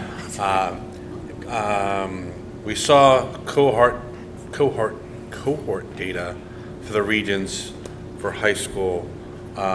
Be interested in seeing the cohort data, both the middle school and the elementary school, as far as other schools and where we stand to those schools. And then the action item from that is, if they are significantly above where we are we being thoughtful in what are they doing different than we are, and go visit and find that out? I mean, that's because if we keep doing what we're doing and the numbers don't improve, the question becomes, maybe we need to look to see who's doing it well and why it's doing well. I know there are economic factors and opt-outs and all that stuff that fit into that, but I mean, there might be probably something else there for us to take advantage of if we visit. Yeah, that's been my focus for almost 4 years now. If I go to a social party, I'm usually the first one to say, so what are you doing in ELA? So I'm a lot of fun. But I really, between my principals group, my doctoral work that I'm doing, and just my connections throughout the counties, I'm really looking at what works for kids. And I'm not sure of that answer. That's a study in itself, what works in one community versus another. But we share as fellow administrators in the area so much, and that's how I found about the Eureka Math, the math modules from New York State. We found that some schools were using the PAF reading program, and that was making a difference for them. So Dr. Wills will send us surveys very often about what math and ELA curricula is being used at different schools. So you ask a great question that we are constantly asking, and then to make any big changes, that takes a lot of professional development, which we were able to give our teachers for the math curriculum. Then yes, our focus is always to improve and to go up those ranks. And so whenever somebody has a big answer, I'm ready to grab it. But I think there is no magic bullet, and we know that, but it's good teaching, hard work, and perseverance with our teachers and our students. But, yep, that's what we do. We keep asking and doing the best we can. I think right now the things that we've brought in, the Ready books, the Ready toolbox, those practice, the foundations is proving to be quite significant in our data. And then, of course, the state annotated release questions are being used, along with our online support programs like IXL, Smarty Ants, all of those that are supporting our work. And also, Cheryl has done a tremendous amount of research, and she would be able to talk about that when she comes up as well, as far as programs and... Yeah. And I know they visited schools as well. Yes. Oh, yes. We visited several schools, including Croton, Haldane, Briarcliff, Carmel. Yeah. Thanks. Thank you. Okay. Thanks. Thank you very much.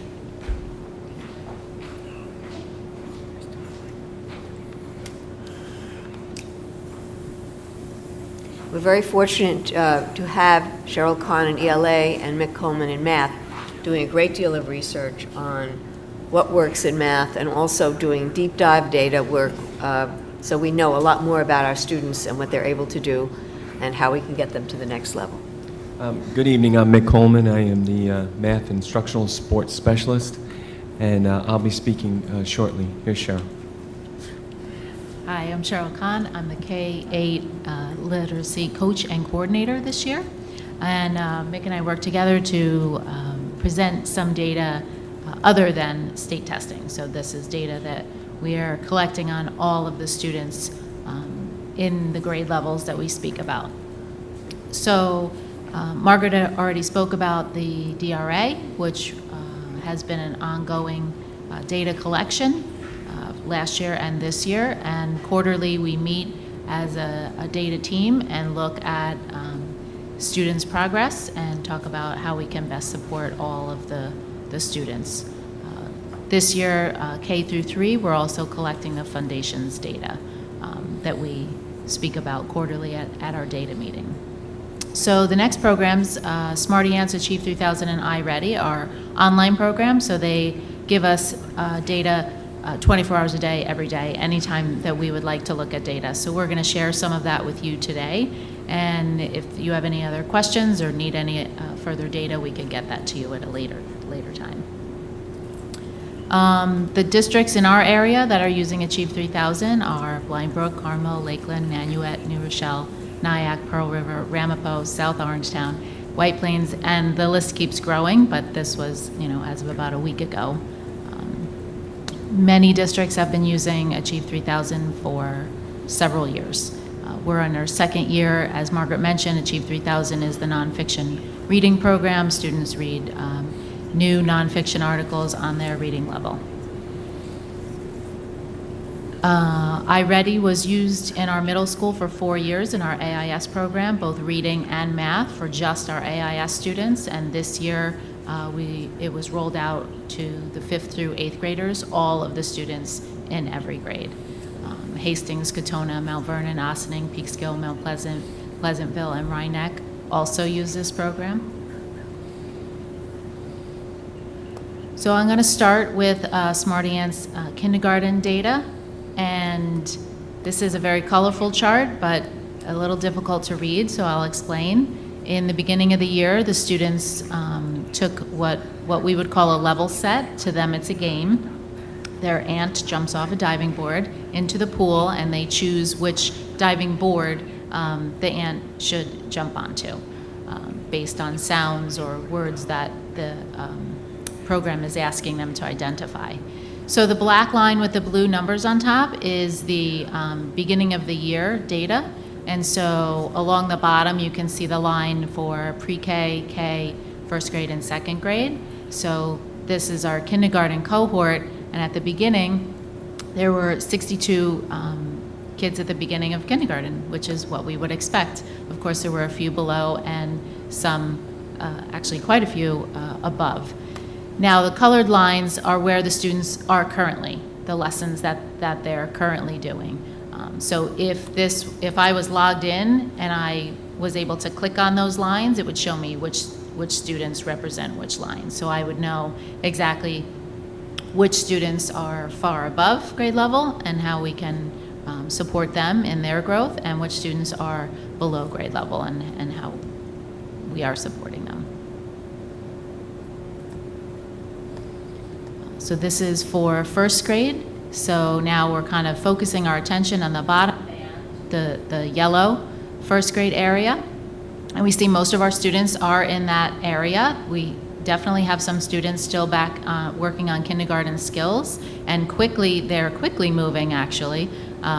If you check the data often as we do, and I would anticipate by the end of the year, they will make more than 1 year's growth. We set the goal to be the end of the year, because by the end of first grade, we would hope that all first graders have first grade skills. But for some kids, that's going to be, much more than 1 year's growth. You can see from the black lines that, there's definitely some kids who are going to need to make more than 1 year's growth, and they are more than happy to do it in the program because it's a lot of fun. Smarty Ants grade 2, now we shift our focus to the green towards the right of the screen. The bottom says second grade, and then that's where our students are. Most of them are on the second grade level. There's still a few on the first grade level, and of course the great thing about this program is the teachers are given exactly which skills the students are working on. So if they need to work on silent E, that's what they're working on. The program has additional resources teachers can print out and send home with students, or work with small groups of students and support them in whatever skills that they need to build up. This year, our grade 3 students continued Smarty Ants because we got such a late start last year. It wasn't brought to our attention until probably about January that Achieve 3000 offered this program.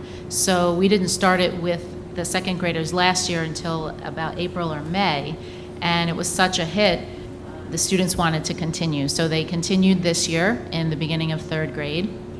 So you'll see most of them towards the end. And there's not as many students, it's hard to tell in the way this graph is, but 50 of those students have now migrated over to Achieve 3000. So they have finished all of the skills in Smarty Ants and are for the next level in Achieve 3000. Next year we don't anticipate we would have 3rd graders in Smarty Ants from the data that we have, because it looks like they will be finishing the program. We actually have some 1st graders who've already finished all the way up through 2nd grade as well. So the 3rd graders do have both opportunities. They have the Smarty Ants program to finish, and then starting with Achieve 3000 this year. So you can see from this chart, last year 3rd grade had a large Lexile growth. The average for most students is somewhere between 50 to 100 Lexile points in 1 year. And in 3rd grade, our 3rd grade averaged about 93 points last year. That was the whole year. This year we have less students doing the program in 3rd grade, so that number is smaller, and it's not the full year yet. So that's why looking at the top band there is important. If we consider that last year's data was a full year and this year really we're halfway through the year, it looks like from most of the grades that we are definitely, halfway there or more. That we'll probably by the end of the year make more growth this year in our Lexiles.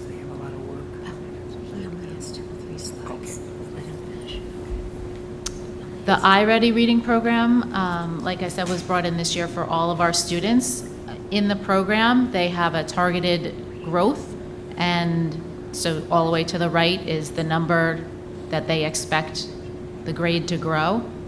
Mick maybe can help me explain the numbers a little better. But so you can see from these numbers that we are over halfway to our growth rate for the year. So we anticipate we're going to meet that goal and surpass it in all the grade levels.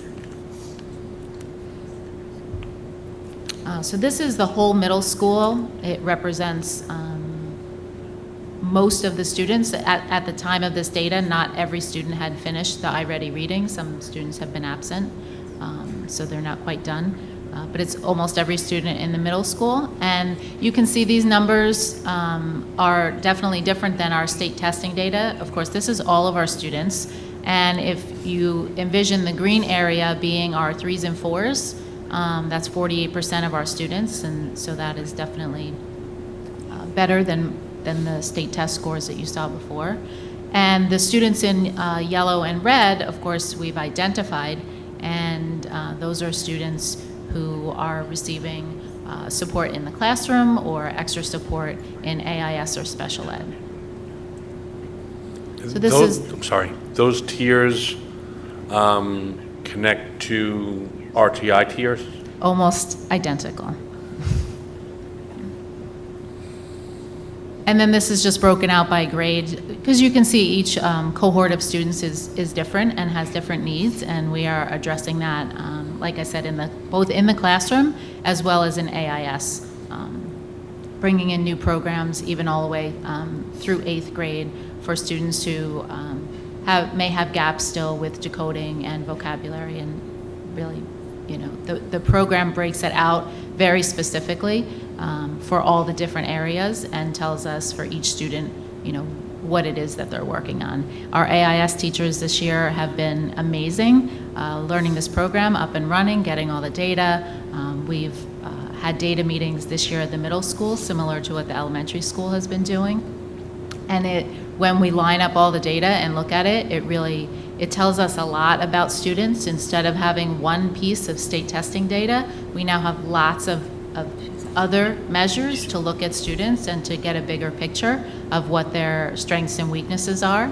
And it really helps us get to fill any gaps that they have. So I was asked just to list some of the things that I do. I do lots of things. Whenever anyone doesn't know who should do it, it's me. I know Margaret had mentioned a couple things that you said I was going to address, and I don't remember what they were. But I have been working a lot with the teachers lately, a lot in the classrooms with the students. It's great to see them. I was in a 6th grade classroom a couple weeks ago, and they were talking about a RAD strategy. It's a writing strategy where they restate, answer, and provide details. And one of the students said, "Oh, all the kids in the district do that." He said, "Even in 3rd grade," which is true. So we really, we've looked at a lot of the data, and we've seen what are some strategies that are working for schools, and we've incorporated them, and the students are on board, and the teachers think it's great, and we've seen a lot of growth even just in the last month or so that we've been implementing some of these new strategies. So this is full bore. We're going full bore as far as figuring out what our kids need. And I know that Cheryl is constantly looking at what other schools are doing and reading the research. And this doesn't say that our kids are not reading. They're reading books, they're doing novels, and we have material on that we looked at. I was going to say, you just stole my thunder for the Accelerated Reader. So Accelerated Reader is a program that's been around forever, my whole career. But now, of course, we have the internet, so it's online, so we don't need floppy disks anymore. But students read a real book off the shelf, whatever book they would like, and they log on to the computer and they take a simple quiz answering some questions about the book to ensure that they read the book and that they understood the book. So this quarter, for 3rd quarter, we decided to have a reading challenge. Last time I met with the ELA department, we decided that we wanted kids to be excited, not just about reading, but about reading a lot, and sharing that reading. So I just updated the numbers today. This is since February 1st. This is how many books have been read. It's hard to see the 6th grade number, it's 44.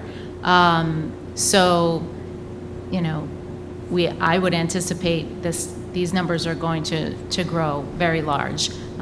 Of course, students are required to read at least one book a quarter, and that just looking at 2 weeks worth of data, I'm sure we're going to far surpass that goal.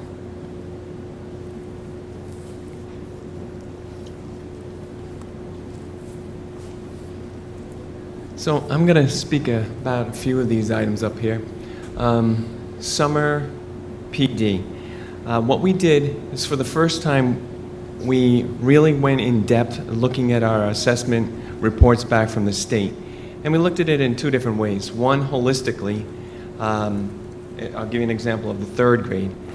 How they did as a whole on the assessment, and specifically on, say, a particular test question. So we looked at that question, that standard, and we delved into it and said, what in our instruction do we have to do to help support this standard in the coming year? We also looked at individual teacher scores and wanted to see, was there a particular area of weakness? So as we were together as a group, we could support that. So if a particular teacher was weak in geometry, but there were other staff members in 3rd grade that did well in geometry, they were able to support the individual.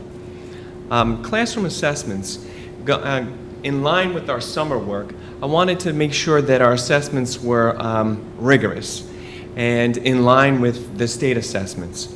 So we meet monthly, and the teachers are really on board with this. And we started with the 3-8 teachers. And we looked at how our assessments were in the past, and we wanted to make sure that they were meeting the needs of the students on the state assessment. So We made sure that they had multiple choice components and extended response components. And as I started to do this, what was interesting is both the first and second grade teachers said, you know, Mick, I know that you're meeting with the third, fourth, and fifth grade teachers. We'd like to do this also. We'd like to, as a group, sit down and look at our assessments, how we can then support the third and fourth grade. I'm speaking about the elementary. How we can support the third and fourth grade teachers in the way that we develop our assessments. So things are going really well. I just wanted to touch one more thing on the summer. What I did was create a binder, and in the binder, I got all of the state assessment questions from the last 3 or 4 years, and I put them together in terms of standards. So if they're a particular standard in fourth grade, all the questions that match that standard, I put them together. So as a teacher was instructing in the class, whatever particular standard, they could go to this binder and see that in the past, oh, this was the way that was asked on the state assessment, so maybe I want to match my instruction with this particular way. The parent meeting, Margaret did mention about that Cheryl and I, and also Travis, we have met with a number of parents, and what's interesting about that is that they have, every single one of them have said that this isn't so bad. You know, this isn't something that's, you know, way above what the kids can do. It's something that they need in real life and that they're capable of doing. So those have been really good meetings. A few other things we meet as with the AIS department at the middle school and at the elementary school, getting data back from the Ready and from the teachers in class so we can move kids in and out of AIS. I wanted to mention about the iReady. On Monday, the third and fourth grade students at the elementary school will take the first live test, and we'll have data that I'm sure we can share with you later in the year. And we've used that data to really help instruction, so that at the middle school, when we see an area of weakness, we address that area of weakness. What's interesting is in Putnam Valley, 3-8, there were a possible 800 students that could have taken the state assessment last year.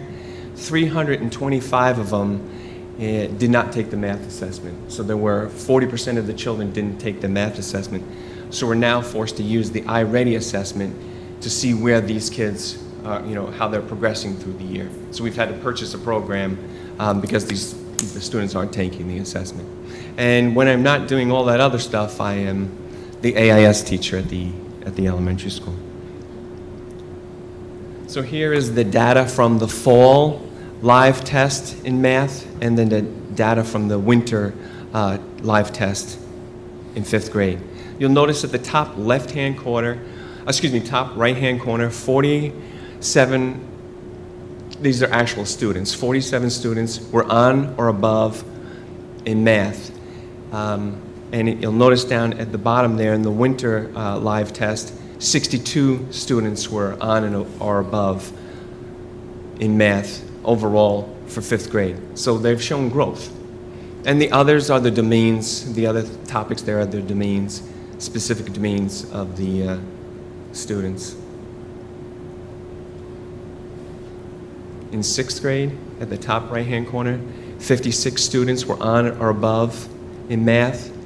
And in the winter test, 76 students were on or above in math. So again, there was growth. In 7th grade, during the fall test, there were 61 students that were on or above grade level.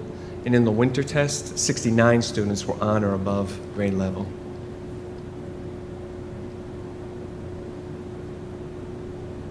And in 8th grade, 50 kids were on or above grade level, and in the winter test, 63 kids were on or above grade level. And you can see in just about every one of the other domains, the kids are improving.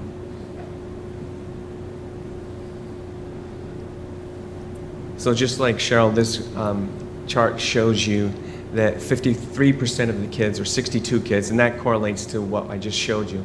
53% of the kids are on or above grade level. I believe that says 56. I can't see, so I believe it says 56 kids are on or above grade level. In 6th grade, 49% of the kids are on or above grade level in 7th grade, and 50% are on or above grade level in 8th grade. And of course, the yellow and the red are the ones that we are servicing in math labs and AIS. So we've shown progress this year in math. And here is the also the chart that correlates expected in a 5th grade year that they would have 20 points of growth, and right now they are at 10, 13, and right now in 6th grade they're at 10, and 11, and right now they're at 8, and 11 in 8th grade, and right now they're at 9. So it's half the year. And half the year. So really, I mean, we could go back here and see if we again have 40% of the children not taking the state assessment, I would gather that this would look differently. That these are, this is all of the students 3.8. And if we take 40% out of that, it's going to look a bit different.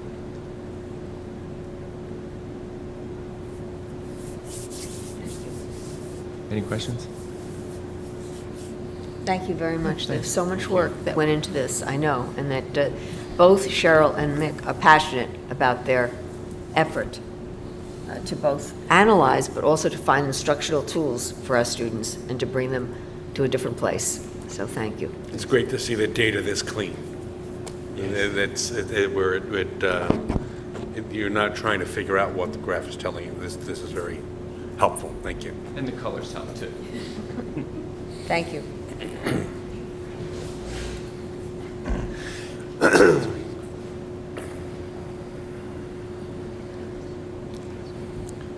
Okay. And the students. So now we move on to reports. We'll start with the student report.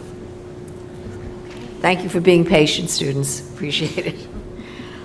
So the Tri-M Music Honor Society induction and the Student Spotlight Awards were both last night, and we'd like to congratulate all the new inductees and all the award winners. We would also like to congratulate the wrestlers that left today to go to the state competition. This includes Mike Bruno, Satoshi Abe, Jared Eliopoulos, Robbie Valechko, and Constantine George. The wrestlers were serenaded as they walked through the hallways today to the tune of Queen's "We Are the Champions." They then were escorted out of the campus by Deputy Pitt and the fire department. Congratulations to the wrestlers and also to their hard-working coaches, Mr. Mahoney and Mr. Crono. So tomorrow the History Club is going on a field trip with Mr. DiGregorio to Boston, Massachusetts, so that they can all walk on the Freedom Trail. Everyone is extremely excited, even though they all have to get up a little early tomorrow. The Great Works concert will be held next Wednesday. The wind ensemble will be accompanying the mixed choir and concert chorus, as well as some soloist singers, including Mr. Cron and Tess Ryan. They will together be performing the famous piece Carmina Burana, along with some other shorter pieces, following with the medieval theme. The students have been working very hard to prepare for this concert, and again, it will be held Wednesday, March 1st at 7 p.m. We hope to see all of you there. So the Harlem Wizards are coming back this March 9th and are being hosted by the class of 2018. They're going to be versing our teachers, coaches, and faculty. Tickets are going fast, and we hope that we see all of you there. The school musical this year, Billy Elliot, is coming soon. It's going to be playing from March 31st until April 2nd, and again, we hope to see all of you there. Also, the usage of Gmail and the newly installed water bottle fountains in the high school are both a huge hit among all the students, so a big thank you from them. And finally, the valedictorian and salutatorian were announced last Friday, so we would like to congratulate Mariana Silva, the valedictorian, and Katoe Abe, the salutatorian. Both girls worked extremely hard to achieve this scholastic achievement, and a huge congratulations to them. Thank you. Thank you. Could I ask, I think I might have missed, did you talk about the great performances, March 1st? Yes. Community Run? I think I might have missed it. So I just wanted to make sure. That's really a thrilling opportunity. I hope the community will take advantage of it. It's very unusual that we would have a performance of that piece. And if you've never heard it or have never seen it, we urge people to come. It's a great opportunity for the community. Is there anybody from the PTA, PTSA for a report? We'll move on to a superintendent's report. Okay. I want to just let people know we did send out a memo today about our Blackboard Connect, about our early dismissal day, and I have to apologize for somewhat later announcement than usual, but this was something that sometimes there's a need, and we like to follow up with development, professional development for our students. And we have been able to work with the Children's Center. We're very pleased that they will be able to work with their regular, the parents who regularly use the center and start right after our dismissal. So that's a very positive outcome. But we've invited our community and parents, as well as, of course, our staff will be there, for what we're calling circles of learning and sharing. So the early dismissal, there will be 3 special activities for teachers around the circles of learning, and they will be presentations of the Innovative Designs in Education program, our problem-based learning, so that all of our teachers are exposed to what this is, because we started it at the middle school. It's been very, very successful. And we want to create the opportunity for all teachers ultimately to have this kind of training, to have active learning classrooms with technology-infused classrooms.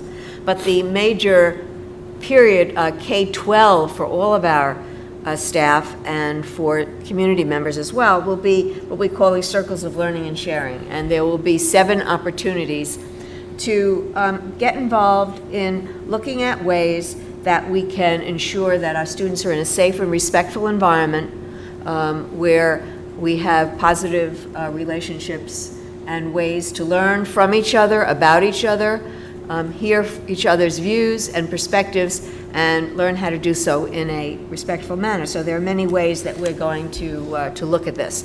One will be the community circle, and dialogue on furthering our efforts to promote respectful civil discourse and civic engagements. We're going to talk about what our schools are doing now and what can and should be done. We have facilitators for this. Ms. Entrieri has agreed to facilitate. I will be supporting her in that. And we would like to make sure that we have a very diverse group of community members. We're inviting members of the clergy as well. And others who would like to participate in this, we think, very informative inquiry about how we can better meet the standards that we have in our schools for mutual respect. We also will have a session on digital citizenship, and that is how we can help our students use electronic devices and social media respectfully, and determine the veracity and credibility of websites and links. We have found through anonymous alerts and so on, hearing from students that, and as we know, generally in society, that social media can be used in very destructive ways, and we are trying to promote a different approach to how we use what has become a very serious communication device that can harm others. Operation Respect, we'll have Mr. Weiss here, Mark Weiss, who has worked on this program for many years. He actually worked on the program designing it with Peter Yarrow from Peter, Paul, and Mary. It's a program that's highly respected and used in other places, and we want to use that particularly with our younger children, with our elementary students and younger middle school students. We will have a session on teaching English language learners, which will be a basic primer of strategies for general education teachers. How do we all help our English language learners become more successful in becoming citizens, if you will, and being able to communicate effectively and integrate effectively with all of us. And Ms. Coleman, our new E&L teacher, and Ms. Methans will be facilitating that. We'll have a session on instructional strategies that were created by the physics professor Ed Mazur, who was at Harvard, and he developed a program of teaching sciences, which we are now actually using in some of our classes at the high school, where students it's sort of a flipped classroom to some degree, where students have the problems ahead of time, they work on them, then they come in, or they do the readings, and then there's a problem that's given to them in the class, and they work on those in teams. There are essential questions that are asked, and the students do their inquiry in groups and work on solving the problems. And Mr. Kuzma, Brian Kuzma, our science teacher, went to the Ed Mazur program at NIAC earlier this year. He was very, very impressed by it, inspired by it, and he's going to be leading that session. We will have a session that Ms. Doherty will lead on Dignity for All Students Act, explaining that and working also with the representative from the Women's Resource Center in Putnam County to talk about dating violence, other types of bullying that take place, domestic violence, and looking at what the law is and what we do here to ensure that we protect our students. Also, we will have a session on facing history and ourselves. This is a program that is very well known for many, many years, which applies complex historical issues to current concerns related to prejudice, ethical decision-making, civic engagement, and civil discourse. Facilitator will be Mr. O'Connor, who has worked with that program. So we think we're going to be dealing with some very important issues, some very relevant and timely issues that we feel will make a positive difference for our students and a way for us to look at these essential questions. And I'd like to end my little presentation with something that I think will sort of inspire us all, make us feel really good about what our students can achieve in our high school. Jasper Katzban, who is one of our really exceptional students, working in the area of STEM, working in music. He is extremely creative. He's been working at MIT. He's actually been working on a project at MIT, and he's trying to get to be accepted at an MIT summer entrepreneurial workshop. He himself has invented some pretty amazing devices, but they are all of them are connected to helping others. So we'd like to show his video that he's made for this presentation at MIT. I'm Jasper Katzban. I love technology and what it can do for the world. I've learned CAD, Unity, C#, Java, and Arduino. I love making hardware work, from robotics to synthesizers to lighting control. I assembled a team that won a hackathon using Arduino to create a cheaper, safer railroad crossing system in response to a fatal accident a year ago. I love lighting, from designing this Bluetooth light rig to programming the lighting for my high school's theater productions. From teaching tech to kids to the hour of code, I aspire to share my knowledge with anyone I can. I even co-founded my school's coding club. I've become skilled at photography, and I use it to convey my passions and ideas. I express myself through music, including jazz flute, blues organ, and music production. My love of music is a big part of my character. I've competed in science fairs, spoken at events, and even conducted an experiment that reveals the science behind virtual reality. And right now, I'm applying the findings of my study to a commercial product. I am currently a content creator at Rendeavor, an MIT startup researching VR to improve the lives of older adults. Working with that team and contributing to a tangible product that will directly help people made me fall in love with the dynamic of a startup. Using my own research, I've developed content frameworks, virtual tours, and an analytics system that will help dementia patients. I have a passion to create, but I realize that all of my abilities alone won't lead to success without the skills of entrepreneurship, which allow the ideas of today to become the solutions of tomorrow. That is why I aspire to become an entrepreneur. That is why I aspire to MIT Launch.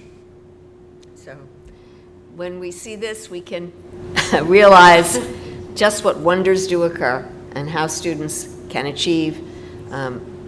They have dreams, and we would like to see the dreams fulfilled and be part of that. We'd like to help them to do that, to make that happen. And so Jasper has been part of our music program, part of our STEM program, and he is taking that work to help others, helping dementia patients with his VR invention, and we're very excited and hope that he reaches his goal. We hope that MIT will, in fact, take them into this very competitive entrepreneurial program this summer.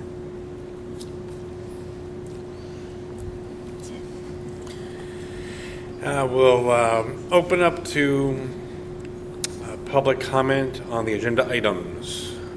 We'll move into new business. Number 1. Resolved to set the following dates for action regarding the 2017-18 district budget vote and board election. May 2nd, 2017, final budget hearing, 7 p.m. at the high school cafeteria. May 4th, 2017, voter registration at the high school from 4 p.m. to 8 p.m. May 8th, 2017, voter registration at the elementary school from 3:30 p.m. to 7:30 p.m. May 10th, 2017, voter registration at the high school from 4 p.m. to 8 p.m. And May 16th, 2017, budget vote and board of education or board election at the elementary school from 6 a.m. to 9 p.m.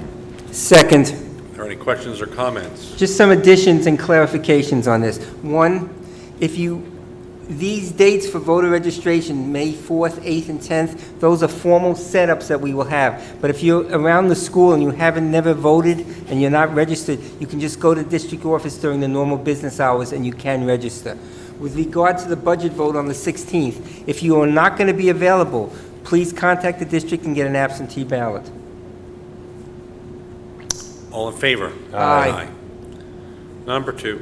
Resolved to approve the notice of public budget hearing, budget vote, and election for the Putnam Valley Central School District as per document 170/17 attached to the agenda and official minutes of this meeting. Second. Questions or comments? All in favor? Aye. Number 3. Resolved to authorize clerk of district to arrange and enter into contracts for voting machines, privacy booths, poll books, to have the necessary ballots printed, and to make other arrangements for the district budget vote and board election as are necessary and appropriate. This resolution shall take effect immediately. Second. Any questions or comments? All in favor? Aye. Aye. 4. Resolved on recommendation of superintendent of schools that the board appoints Stefan Nemechek to a 4-year probationary term as a teaching assistant commencing on February 27, 2017 and terminating on February 27, 2021 in the teaching assistant tenure area at the annual compensation of $26,000, step 1 of the CSEA salary schedule, prorated and in accordance with the Putnam Valley Central School District Policy 9250. Mr. Nemechek holds teaching assistant level 1 certification. Second. Questions or comments? All in favor? Aye. The consent agenda. Resolved to approve the consent agenda items 2 through 5 as presented to the board at this meeting. Second. Questions or comments? We're approving CSE and CPSE placements, and that's the Committee on Preschool Education and Committee on Special Education. We're approving a contract with the town of Putnam Valley for their use of our buses to help with their summer camp and their town days. So the town will pay for a rental for our buses and vans. They will pay for all fuel that is used, and they will pay for the drivers that they use, and they must use our drivers. We're accepting an anonymous donation of $700 to be used to purchase selections from the grade course for the Putnam Valley High School Library, and we're approving the spring coaches. I should mention that there are still openings for boys and girls JV and modified lacrosse coaches for some of the assistant positions, but all the main coaching positions are filled and are part of this motion. All in favor? Aye. Now, the floor is open for public comment on any topic from anybody. I just want to make a quick note that the Putnam Valley Education Foundation on March 4th, Saturday at 7 p.m. will be holding their annual fundraising auction at the Putnam Valley Firehouse. The question for the board members who are here and not here, are any of you planning to go and hear Assemblyman Kevin Byrne on Friday, March 3rd at 1 o'clock? Will either of you be able to make it? I can't. Okay. Right now, I've rearranged my teaching schedule, so I will be available to go I'm once try we to find go out too. where it is. As long as it's in a reasonable place, I will be able to go. I think it's in Harrison, isn't it? The last I heard, They hadn't. Oh, they hadn't found- decided. They Oh, hadn't okay, picked the good. place yet, as the last I heard. Hi, Barbara Parmley, Putnam Valley resident. I wish I'd said it earlier. I didn't have the time or it didn't seem appropriate, but when Nancy Witt was here, I appreciate the district recognizing their work. Jim Witt is obviously the sort of like the voice that we hear or heard on the radio and we're used to. But I wanted to say that Nancy worked for the district for 28 years, but I have to say she did some really innovative and creative things for students, one of which was to bring peer mediation to our district 20 years ago. And it lasted, I think, as long as she was here. It's an incredible program. I know they're starting it in the high school, but she did it with 4th through 8th graders, and it was pretty incredible. And that was just one of the things that she did to make our students feel empowered, respected, treated with dignity. Those are things we hear a lot of now, but we forget that we've been doing it for a long time. And I just wanted to thank Nancy for her work that started and that continues with our students today. Thank you. Anything else from anybody else? Then resolved to adjourn the meeting. Second. All in favor? Aye. Aye. Good night, everybody.